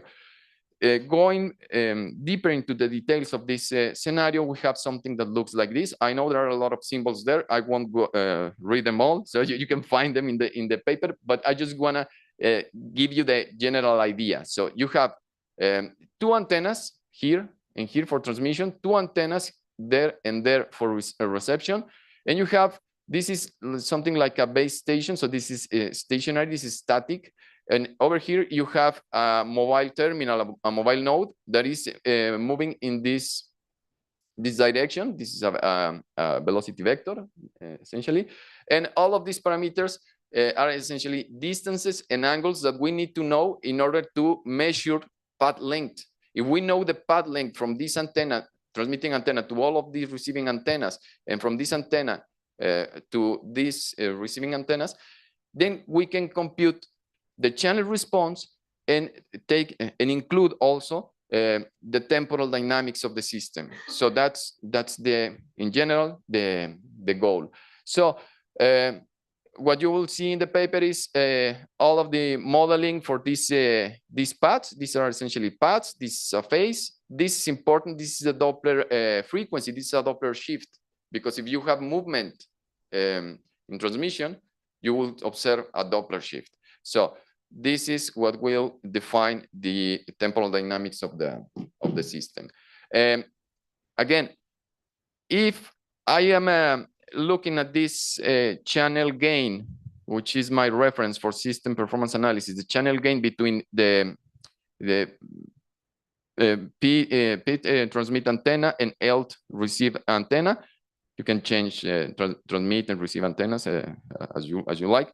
But if we look at this gain and we make a statistical analysis of this process, this random process, so we will see that in the limit when n tends to infinity, we can treat this process as a Gaussian, as a complex valued Gaussian process. So if that is the case, then for us it will be enough to know to get information about the correlation or the covariance properties of this process, and this is presented here.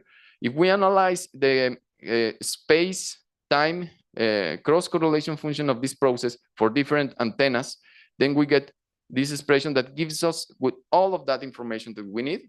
And the problem in terms of simulation is to replicate this process so that we get a very good fitting to this function. But the function is complicated to fit because, as you can see, it's in several dimensions.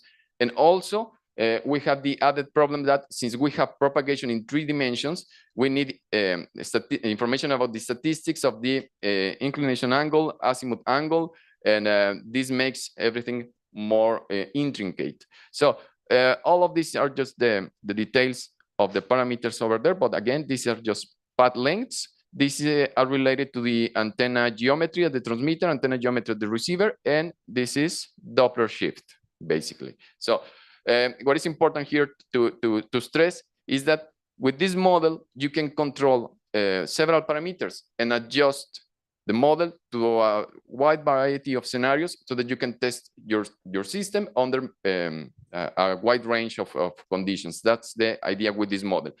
So for the simulation, we are using this. This is, again, just a simple sum of seesaws model. You have these complex exponentials. You have gains, frequencies, and phases. These are known. These are modeled by uniformly distributed circular random variables. And the problem is to find C and F for all of the seesaws. So such that we get a good approximation between the correlation function of this process and the correlation function of our reference model. So that's the problem that we have to solve.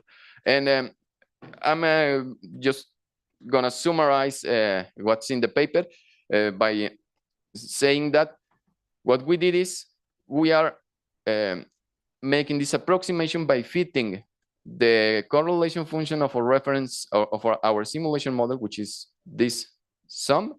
We are approximating this to this surface, this double integral, and we are doing that based on the concept of Riemann integrals, a Riemann sum. So that's quite simple, but the thing is, will it work?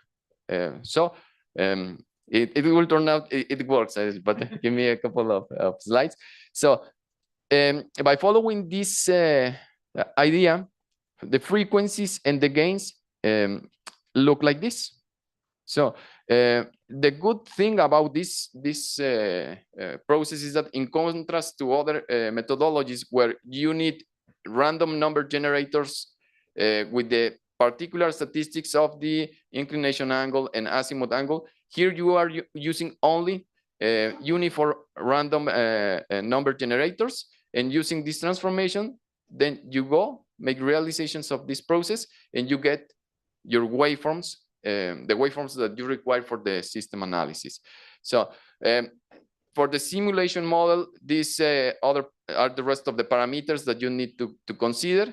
But again, instead of, just gonna stress that instead of generating four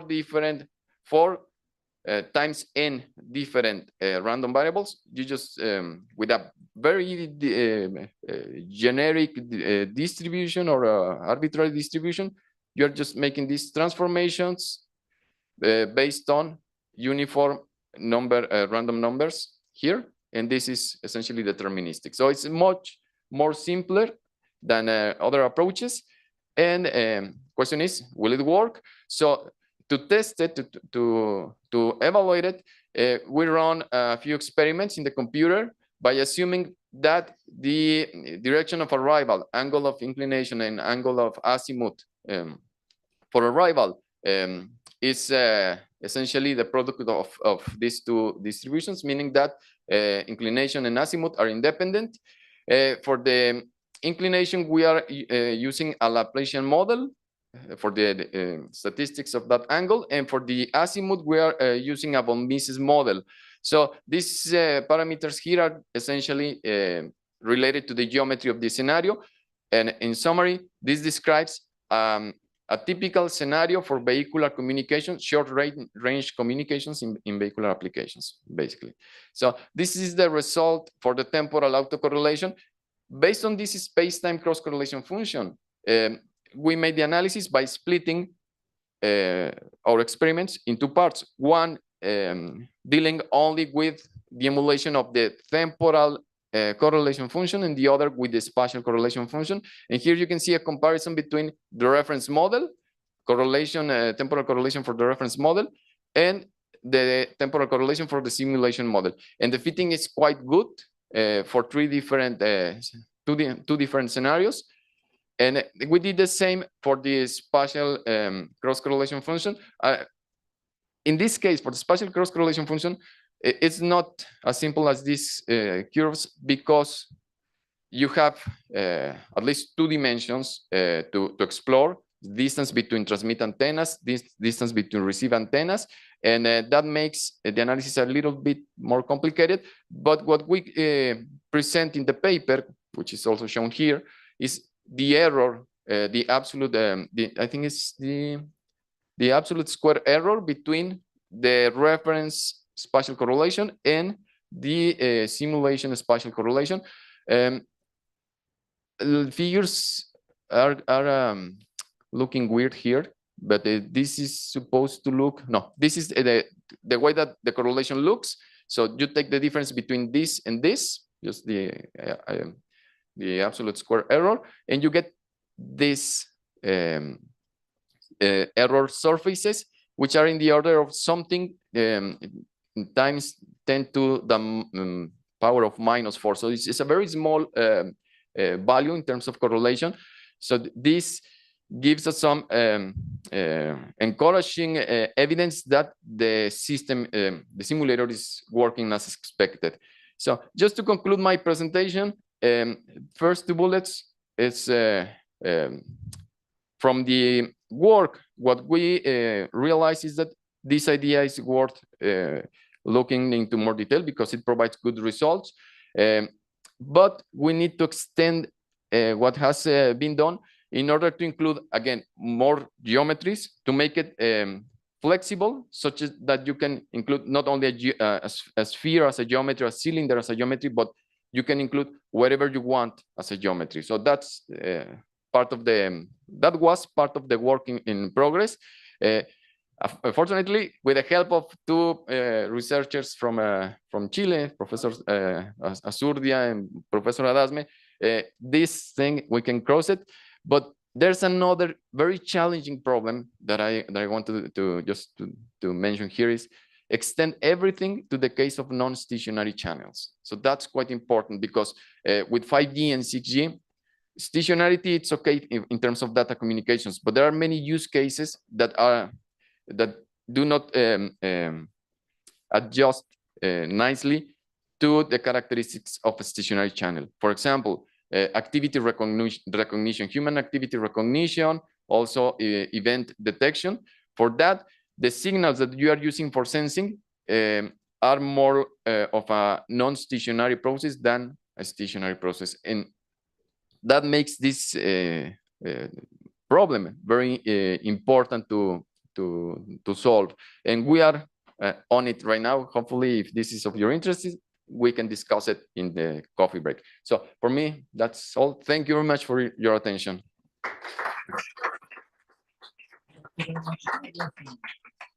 Thanks for staying on time. So I don't know if there are any comments, questions from the audience. Good. Let's start with Vicente, and then we'll go up. Hello. This is Vicente. I want to thank you for the presentation. It's very cool how you can explain this complex math and make it understandable. Thank you. Do you think this could be, for example, if we have access to software-defined radios, if you want to study the vehicular channel, and maybe you don't need to have a real vehicle to make measurements, but maybe we could put this on a hallway with a little vehicle that makes some measurements. That's very interesting, actually, because one of the positive aspects of this approach is that you can implement these kind of simulators in hardware without much problem. You can use an FPGA, for example, just to make to implement a baseband hardware simulator, and you can also use SDRs just to go up in radio frequency and have in order to have a hardware in the loop simulator for your system. Yes, but that's possible, and it's also one of the research lines for us in the future. Thank you. Thank you very much.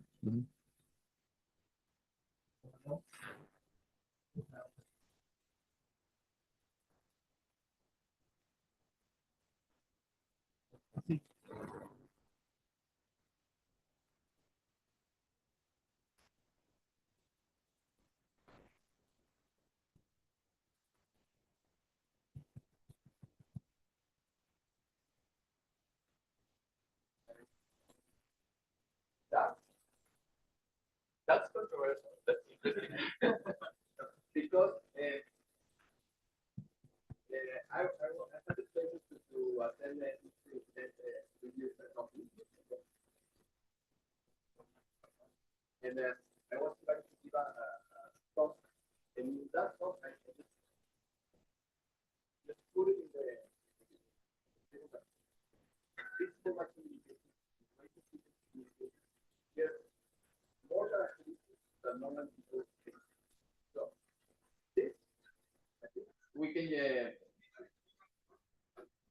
I think we can use it for physical light communications, but not in the traditional way. One of the purposes of my visit here to Chile, in addition to present this and attend the conference, is to work in that aspect. So I've been discussing this with Professor Azul and with other of the professors here in Chile, and it seems it's a topic that can open a lot of new venues for research. If anyone is interested, we need more power. Manpower, or students and researchers also. Everyone willing to work on this is welcome. Just to give a concrete answer, at the end, if we look at this as electromagnetic waves, these are basically electromagnetic waves. What happens, or what makes the difference between radio frequency and visible light communication, just very simplistic maybe, but it's how we transform electromagnetic energy into a current or a voltage. So that's the challenge. That's my One of the things on his equations that we are not sure invisible light is the effect of the Doppler effect. The existence. Exactly. We want to study that.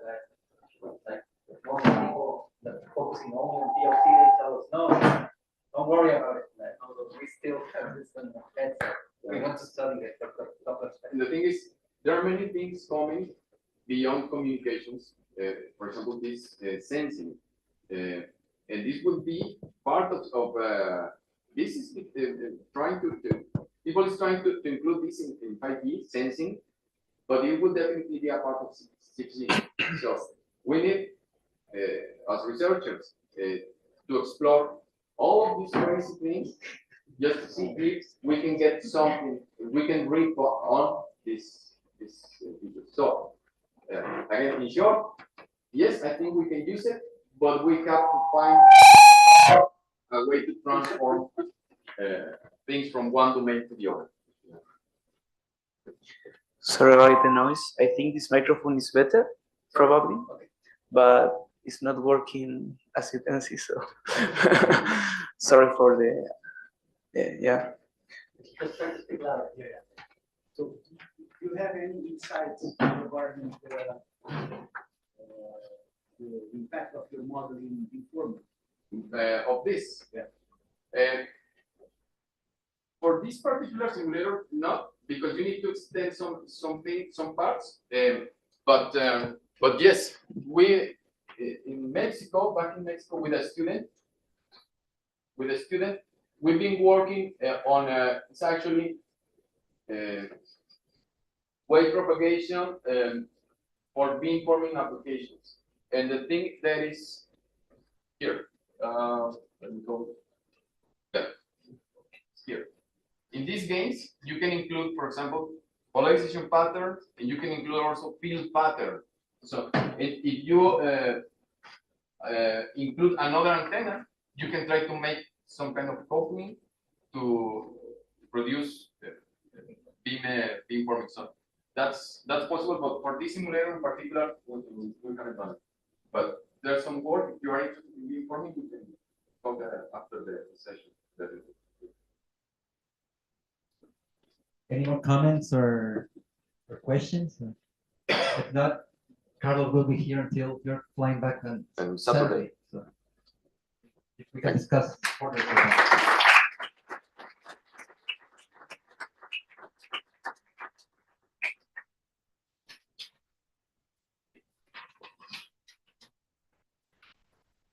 So we are going to our third presentation. The title of this presentation is Optimal User Slicing with Minimum Latency for Software-Defined Networking. So I'm not sure who is presenting. Pardon? Your name? Andres Viveros. Okay. So okay. Thank you, and I'll be taking the time. It's 15 minutes. Okay. Good afternoon. I'm sorry that it's my first time in a conference presential, and I think my English spoken is very bad. It's a future word improv. Again, patience, please. Okay, I will present you joint work with Pablo Dasme, Enrique San Juan, Ali Filosambadi, called Optimal User Slicing with Latency for Software-Defined Networking. What? I see. Okay. I will present in that order. I will take a brief introduction, then mathematical formulation, next computational numerical experiment, and a few conclusions. Okay. To meet the growing demand on the user of any wireless network, with new technologies that autonomous driving, telemedicine, are new challenges. How minimizing latency, the worst latency, or minimizing the energy, but it depends on the kind of user in the network.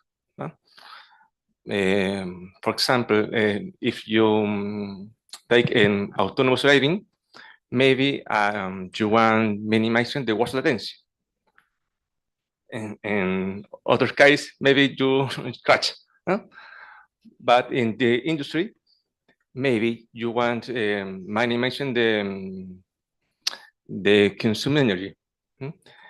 In that way, this article we try to analyze the management of the different requirements of the users using the slicing. Yeah. In this case, we go to segment when I want to segment by tree, and we consider two parameters: the latency and maybe the behavior of each slice, because one slice of the user connect to specifically the controller of the network. And the others only the switches. And I will present two models, native quadratic models and then linearized. Okay. Ya dije eso. All experiment we do in 13 real-world benchmark network instance.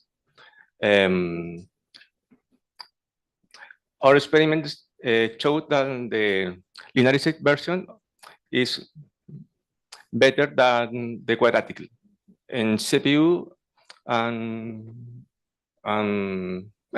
CPU. Okay, the formulation the quadratic models, I can resume, have different components.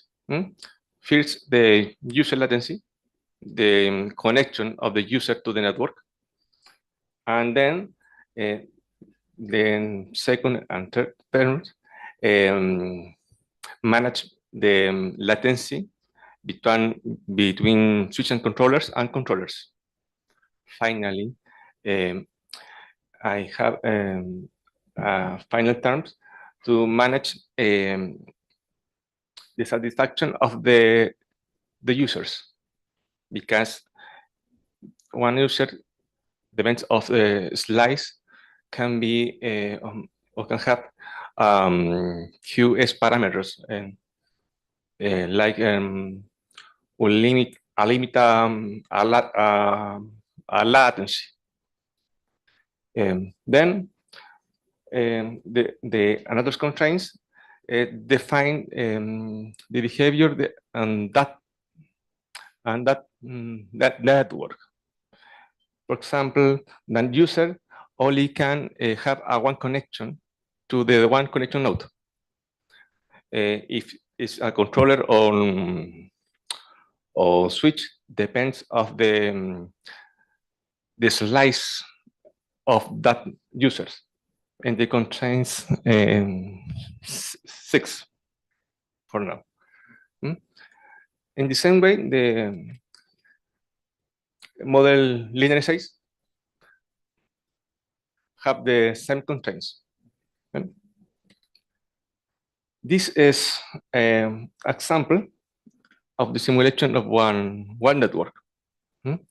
You can see for example, the crosses are the users for that example. The black crosses as the slice 1. You can see that connect to the square red. That the square red are the controllers. The other users connect to the work to the network to the switches, the dots blue. Only the lines, for example, the sign line is the connection to the network, and the lines yellow was the link not used.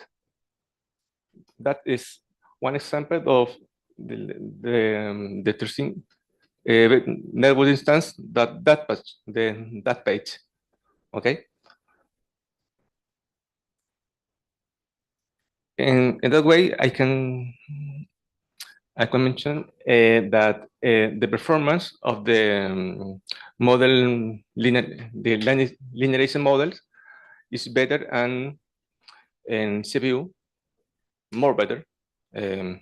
Many instances and the quadratic maybe takes 10 minutes, 20, 2 hours, but in the model linearization can be 10 seconds, 2 seconds. In that way, in my head for strategy, the idea this work is to study the nature of the variables that's involved in the networks.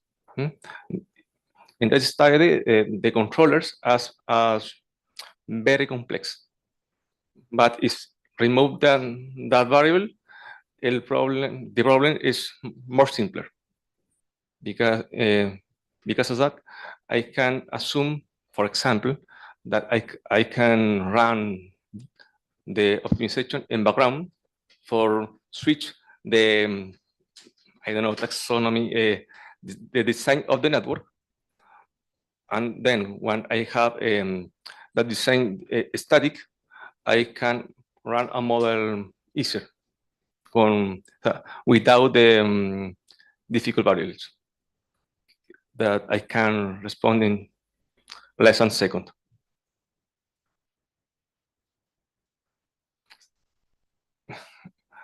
I expect that in future works, I can introduce new variables near to the physical reality. Right now is only mathematical, theoretical, but the idea is step by step incorporate new variables, because in the same way the consume on CPU can increase in some way that my PC and my Mac perdón, no funciona. Is out the RAM. In that way, the idea is incorporate variables that I can manage, or have some strategy.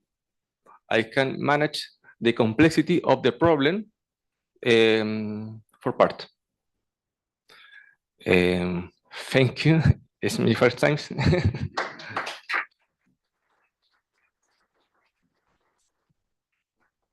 Thank you for the presentation. So I would like to know if someone would like to ask something or. I have a question. Here you go. Thank you very much for your presentation. Thank you. This sort of journey, I like it because you are just using your curiosity to Yes. develop a concept, and hopefully somewhere along the line, this will be experimentally verified. Hopefully. So that's a good thing, I think. My question is that you make a very big statement. The linear model offers better improved performance compared to quadratic model. Okay. Now, my question is that at what cost does this improve? You have to achieve this. So in real scenario, there is no gain-gain situation. It doesn't exist. The nature doesn't provide it. There's always something to give in return for the gain. So what are you giving in return? I'm sorry. Let me see and understood. I don't know if that has a good answer. The both models goes outside the optimum in all the instances. um, the quadratic and one has a mid gap considered, but the two models has gap 0. Perdón. And the linear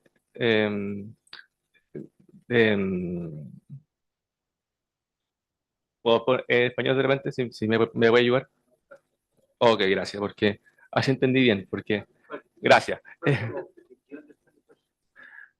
Por lo que entiendo, me está preguntando que a qué costo mi modelo lineal, ¿cierto? Consigue mejor resultado.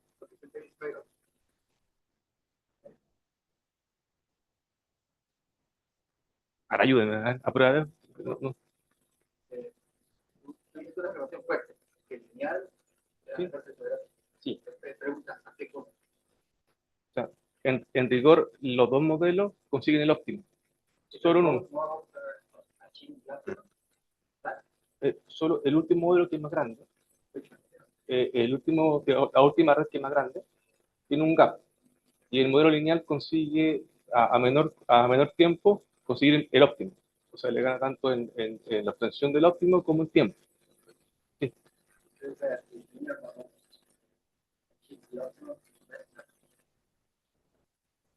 No, at what cost?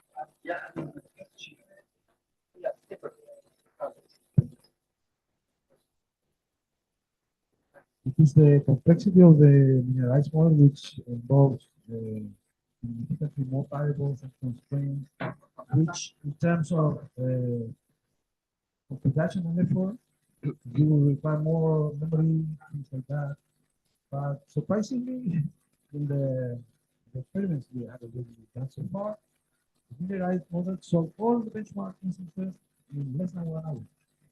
In fact, in less than 10 minutes for most of them, which didn't happen with the cosmetic one, which is smaller but more complex and can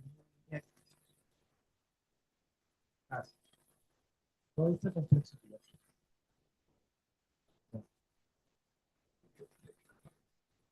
Someone else has any question or comment? Avanzar.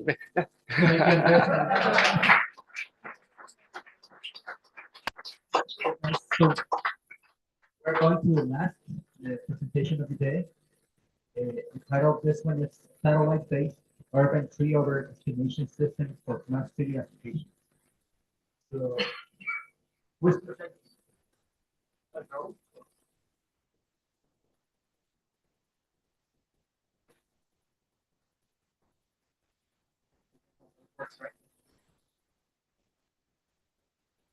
Hi, everyone. It's very nice to have you in here. So today I will present a work that is part of our center.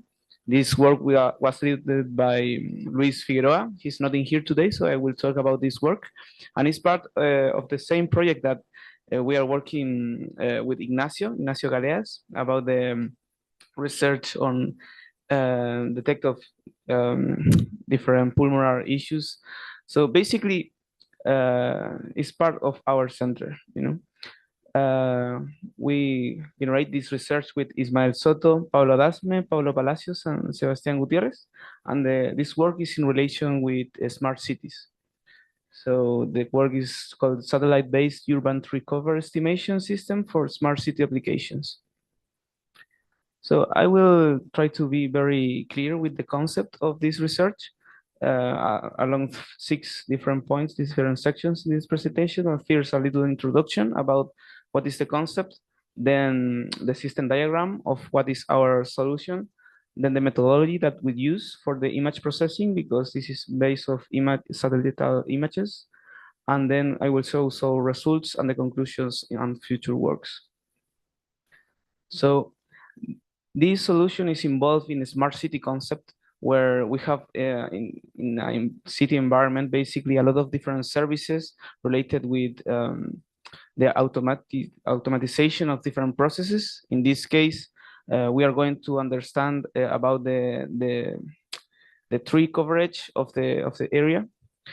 But one of the most complex scenarios is what we are going to have in the next generation of communication technologies. That is basically communications in different layers.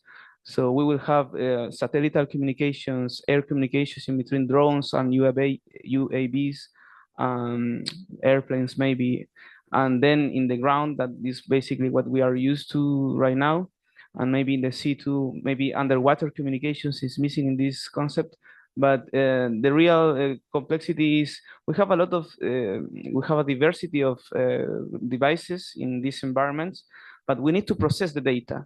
And usually what we are doing right now is to send the information to a big data center and somewhere. That is what we call cloud computing or on-premise services. So what we are what we are proposing is to change it's not our idea, basically, it's a very famous concept that is processed on edge. So for example, we took this diagram from another paper, and we can see that it's basically the same diagram with different layers, but you can see, I think here we have edge servers all around the system. Actually, in satellite, space, air, ground, everywhere, there are small servers. And why? Because these days, our devices are more able to process the data that we are getting from the environment.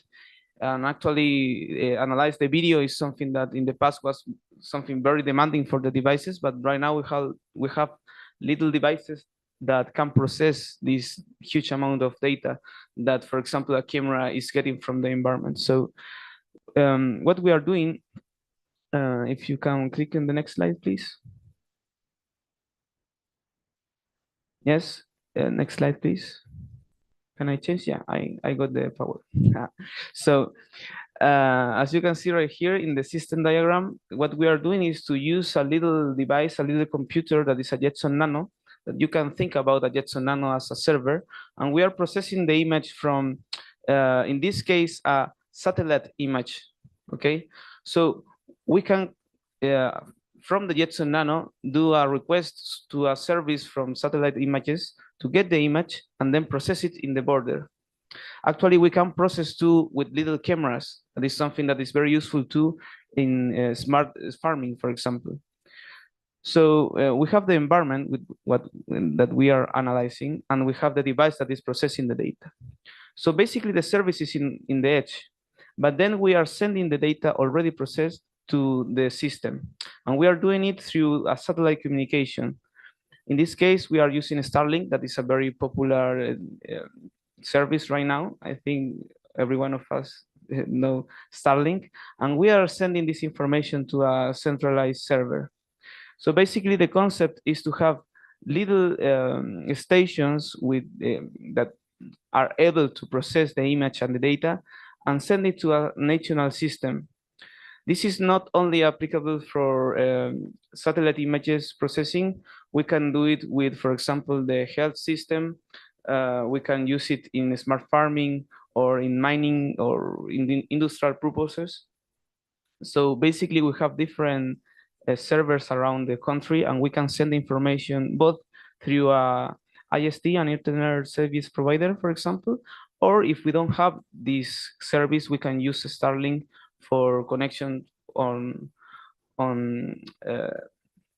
places with no good services. So what we did, basically here you will find the step-by-step of the image processing. We are getting the images from microsat 2A and 2B. We do a little pre-processing of the data, and then we apply convolutional kernels to filter the images. We apply some algorithms that are basically standard in the satellite image processing, but mainly to get the index of vegetal.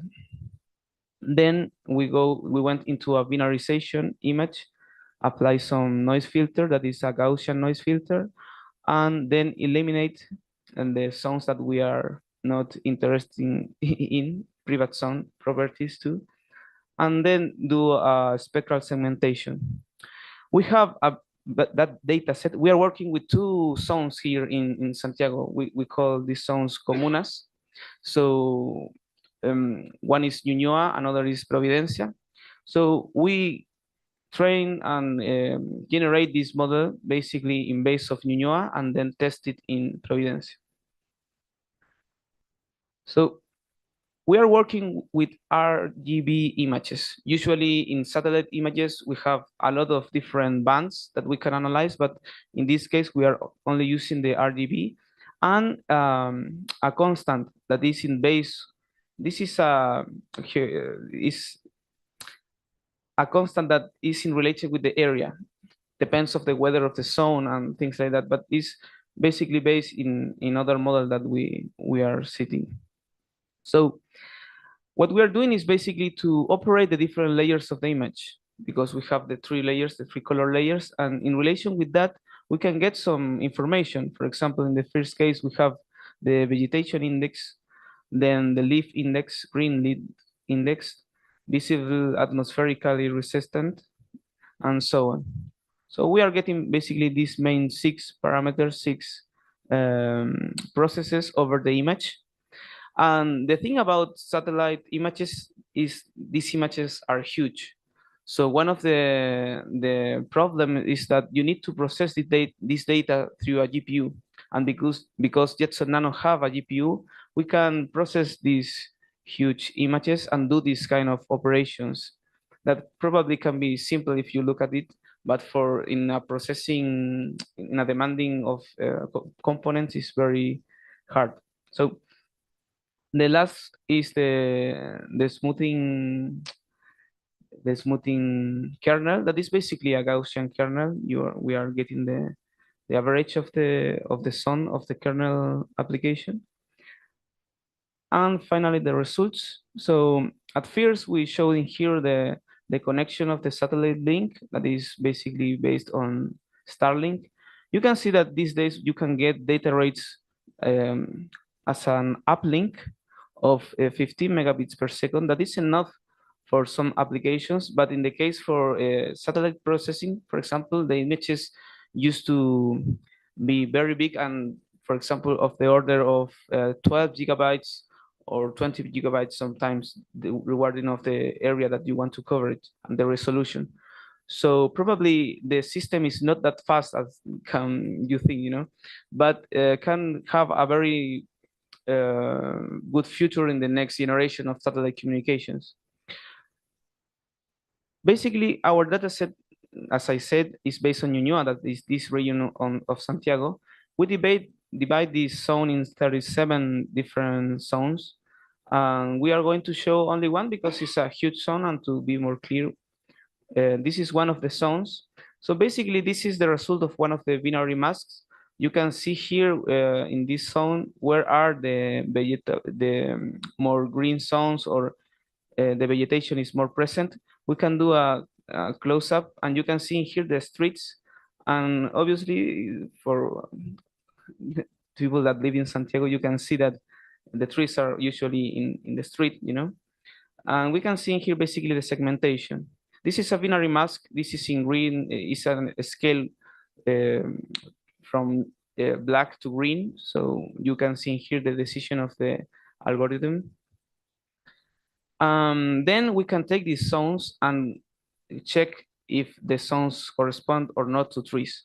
So how do we validate? Basically, we have already the position of every tree in Ñuñoa, as you can see here. There is a dot in every tree of Ñuñoa, and we can validate the zones that we are recognizing.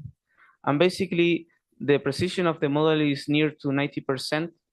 So we can apply this kind of processing to understand the amount of vegetation in a city environment. And then generate analysis like this, for example, that is over all the comuna, the zone.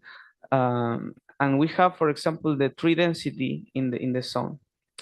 This is only in base of our analysis, not in the data set that we already had with the trees, okay? So then we apply the same thing, but with another data set that is from Recoleta, that is other commune of Santiago. And probably the image is kind of small in here, sorry about that, but you can see probably the trees in the streets. And we are recognizing some kind of patterns that you have around the city of the distribution of trees that probably can be useful for some time of application, or maybe to recognize some coverage of or absence of trees, you know. Finally, we can do clustering, for example, of different zones regarding of the amount of trees and the vegetation, and you can see that there are zones with a lot of vegetation and other ones with basically a total absence of them. So it's interesting especially for the area, because we are working with the geographical department of our university. This is very useful to have it automatically. So the main application is to have this analysis through the edge device. So finally, as conclusions, we are doing this is not true. Yeah. This is a Jetson Nano. There is a mistake in there. Sorry. We are doing the image processing of the satellite images through the Jetson Nano. Over Ñuñoa, for example, we found that the highest concentrations of trees are in between 3,000 and 4,000 trees per kilometer square. And in the lowest zone are 15 to 500. So there is a huge difference in between the zones with a lot of trees and with no much of them. Finally, the satellite communications will allow us to apply this kind of services in zones that probably, in this case, remote zones. In Chile, we have a lot of remote villages without telecommunications services. So probably this is going to be useful. The on-edge way to apply our services and applications will be present in the next generations. The future works, the next works, are basically to generate interfaces to access these services, because we already have different algorithms that we can apply automatically. So to generate an interface for the access of these services on edge is very a very good step that we want to do, and to apply distributed processing, because these devices can be set up to process a huge amount of data in a distributed way. And this is something that probably we already have in some servers on data centers, that you connect a lot of GPUs to process only one image. But in this case, we have different GPUs all around the city, for example, and we can, if we have a demanding process to do, we can ask for help to similar devices and try to process this data in order to reduce the time of processing. So I think that's all for my side. This is the different papers that we are sitting, and you can find the diagrams that we used in here. Thank you. Thank you, Raul, for the presentation.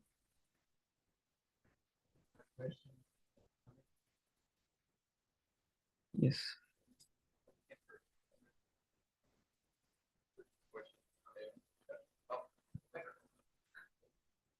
Yeah.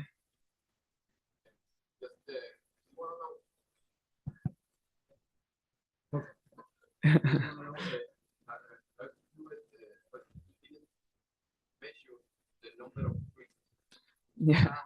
Because I think from the satellite you can see that this green spot.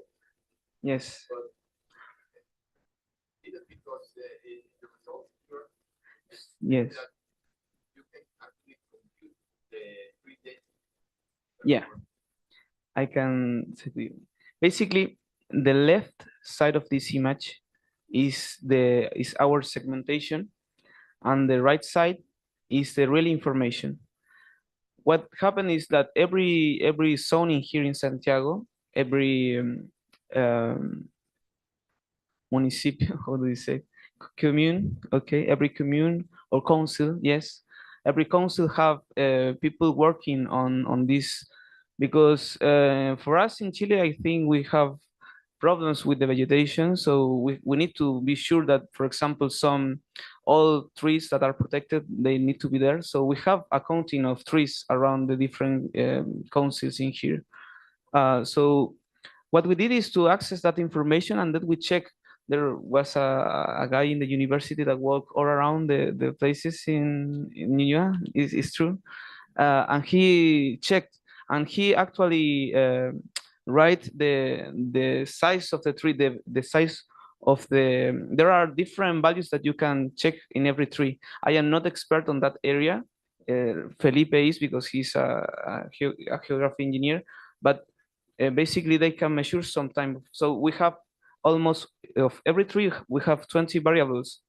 So our future works are in relation to train some type of models to understand, for example, okay, if we have this shape, for example, what it means, there is only one tree in there or two, things like that. Or for example, if we are in a zone of Santiago, which is the probability to having here a high density of trees, or what type of trees? We have the not the name, but the basically the species. How do you say it? Yes, of every tree. We know every tree, so we can train different models. But the problem actually is more related with the processing time, because to train a model for these huge images probably is very demanding. So that's our focus, to train on different models with the data set. No problem. Hi, I'm Camilo from University of Chile. I have a question regarding how can we use this type of information for the different city councils or even the state to make new public policies that improve the quality of life of people by making new green areas. Yeah, it's a nice question, because actually I think one of the purposes of this is to do this type of segmentation where you can find um, the hard zones, basically the zones where there are no trees, and it's very sad because we know that we are in a zone, a centric zone here in Chile. um, there is a nice analysis that we did the same analysis in the north of Chile, and you can imagine what we got, So probably every environment is different. Probably the south is so the reality. We are only studying Santiago, that is basically a metropolitan zone, a huge amount of buildings and different type of um, zones. You have industrial zones too. So yes, I think in the way to improve the quality of life, mainly these communes are residential communes. People live in there. There is not industries necessarily in Recoleta or Ñuñoa. Probably everyone is living there, accommodations and houses. So we are trying to improve with this kind of studies the quality of life. Probably trying to allow our politicians make better decisions in relation with this. Um, but yes, I think this is a question that probably a politician can respond better than me. Yeah.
Yeah, it's very true. Your question is very on point, I think, because actually this time of processing is now being doing by people in computers, not automatically, but you can process it in servers. You're right.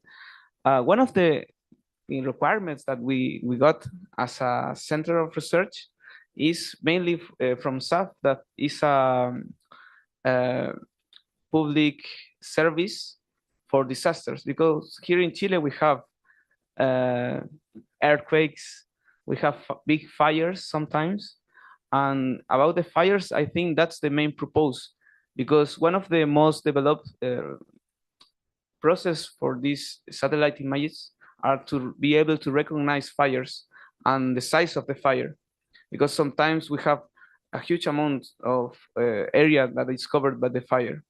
So one of the requirements is to process and recognize fire. And this is a first step only. And for example, if you remember the last time in Valparaiso, there was a huge fire. So the requirement is based basically on that, because it's something that is happening a lot. And they want to have a distributed system, because if you lost the connectivity in these kind of scenarios, or earthquake, for example, they want to be able to process images or process or get notifications about different variables in or zones in on edge. You know? That's the better reason, the main reason of to do this on edge, to be able to respond in bad situations. Yes.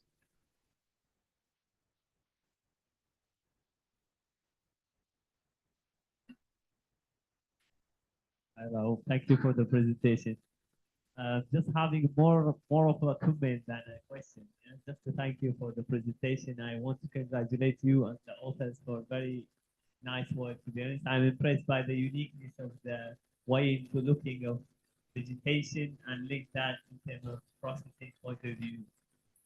And on that point, I'm just wondering, do you, as a council or something, have such a similar thing? So from a lighting point of view, like the amount of light stations that have been set up in the city, it's very nice to, if we have such a thing, and to look into the lighting pattern in the city. And from there, we could have a lot of information about linking that to the LC point of view. It's just a suggestion and comment. No one has that. Thank you. Thank you, Edman. Yeah, it's very true. I have never think about it, and it's probably a good step that we can go on. Like, ask for that type of information can be used very useful, very useful. Probably to be able to talk with governmental institution is what you is the benefit to have this information, and you can access to this. So it's nice, very, it's a very good idea. Yes. One final comment. I like this sort of idea.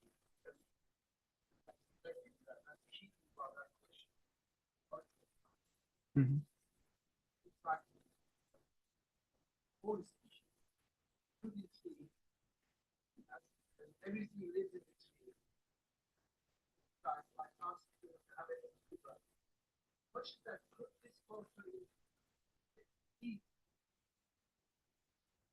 It's every morning. Right? Or draft. That's keep every notice to the council that there's something drafted. Yeah. Also, it's supposed to be used for light pollution. To go around this city. Light pollution actually might be worse than the air pollution. Monitor that actually this area is highly polluted by light. There needs to be done something about it. Local people suffer from animal suffering. Yes. The navigation system.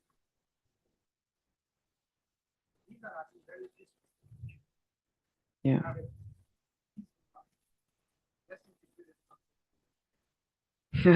Yeah.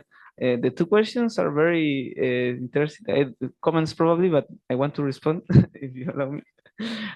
The first one is that we are doing what you say to recognize different problems with but only in smart farming scenarios. I don't know if in this conference will be a presentation about it. Probably yes. But we are recognizing problems on avocados in here, avocados trees, because in Chile it's a very nice business. So we are going into that. And regarding to the second question, it's very interesting because the main reason to use RGB images is because the price. and because you can get RGB images with low orbit satellites. Usually with high orbit satellites, you only, it's very expensive.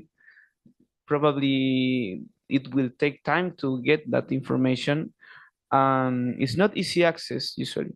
So with that type of images, with high orbit images, with a lot of different layers, with different bands, the cameras can detect a lot of parameters in relation with pollution and things like that.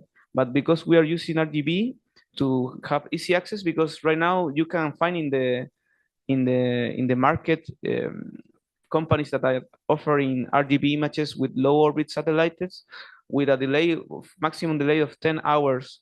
So that's why we are going into this mainly. Thank you. Last comment, like Ismail. I think Ismael want to say so.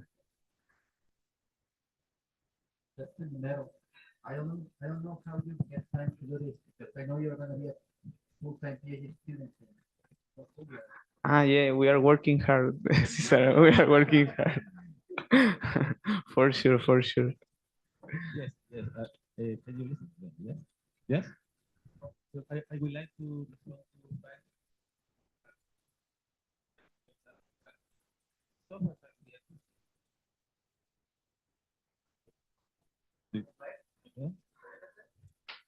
Yeah, why not? Come here, come here.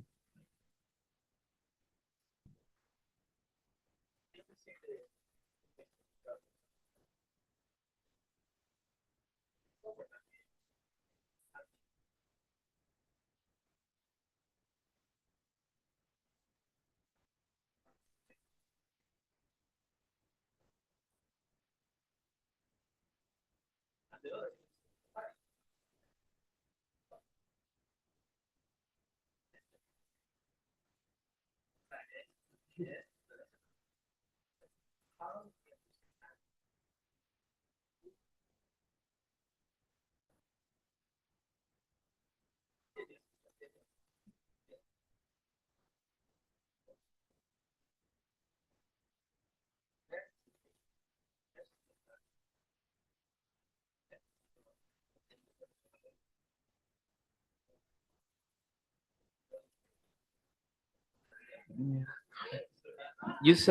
Use a last comment. Yeah. Okay, guys. So this was the last presentation of the day. Yeah, I just want to say a little comment for the students. The software what we are using is QGIS, that is open source, and then we jump into ArcGIS, that is a paid service. Yes, it's basically the standard of the industry of people that work in satellite images.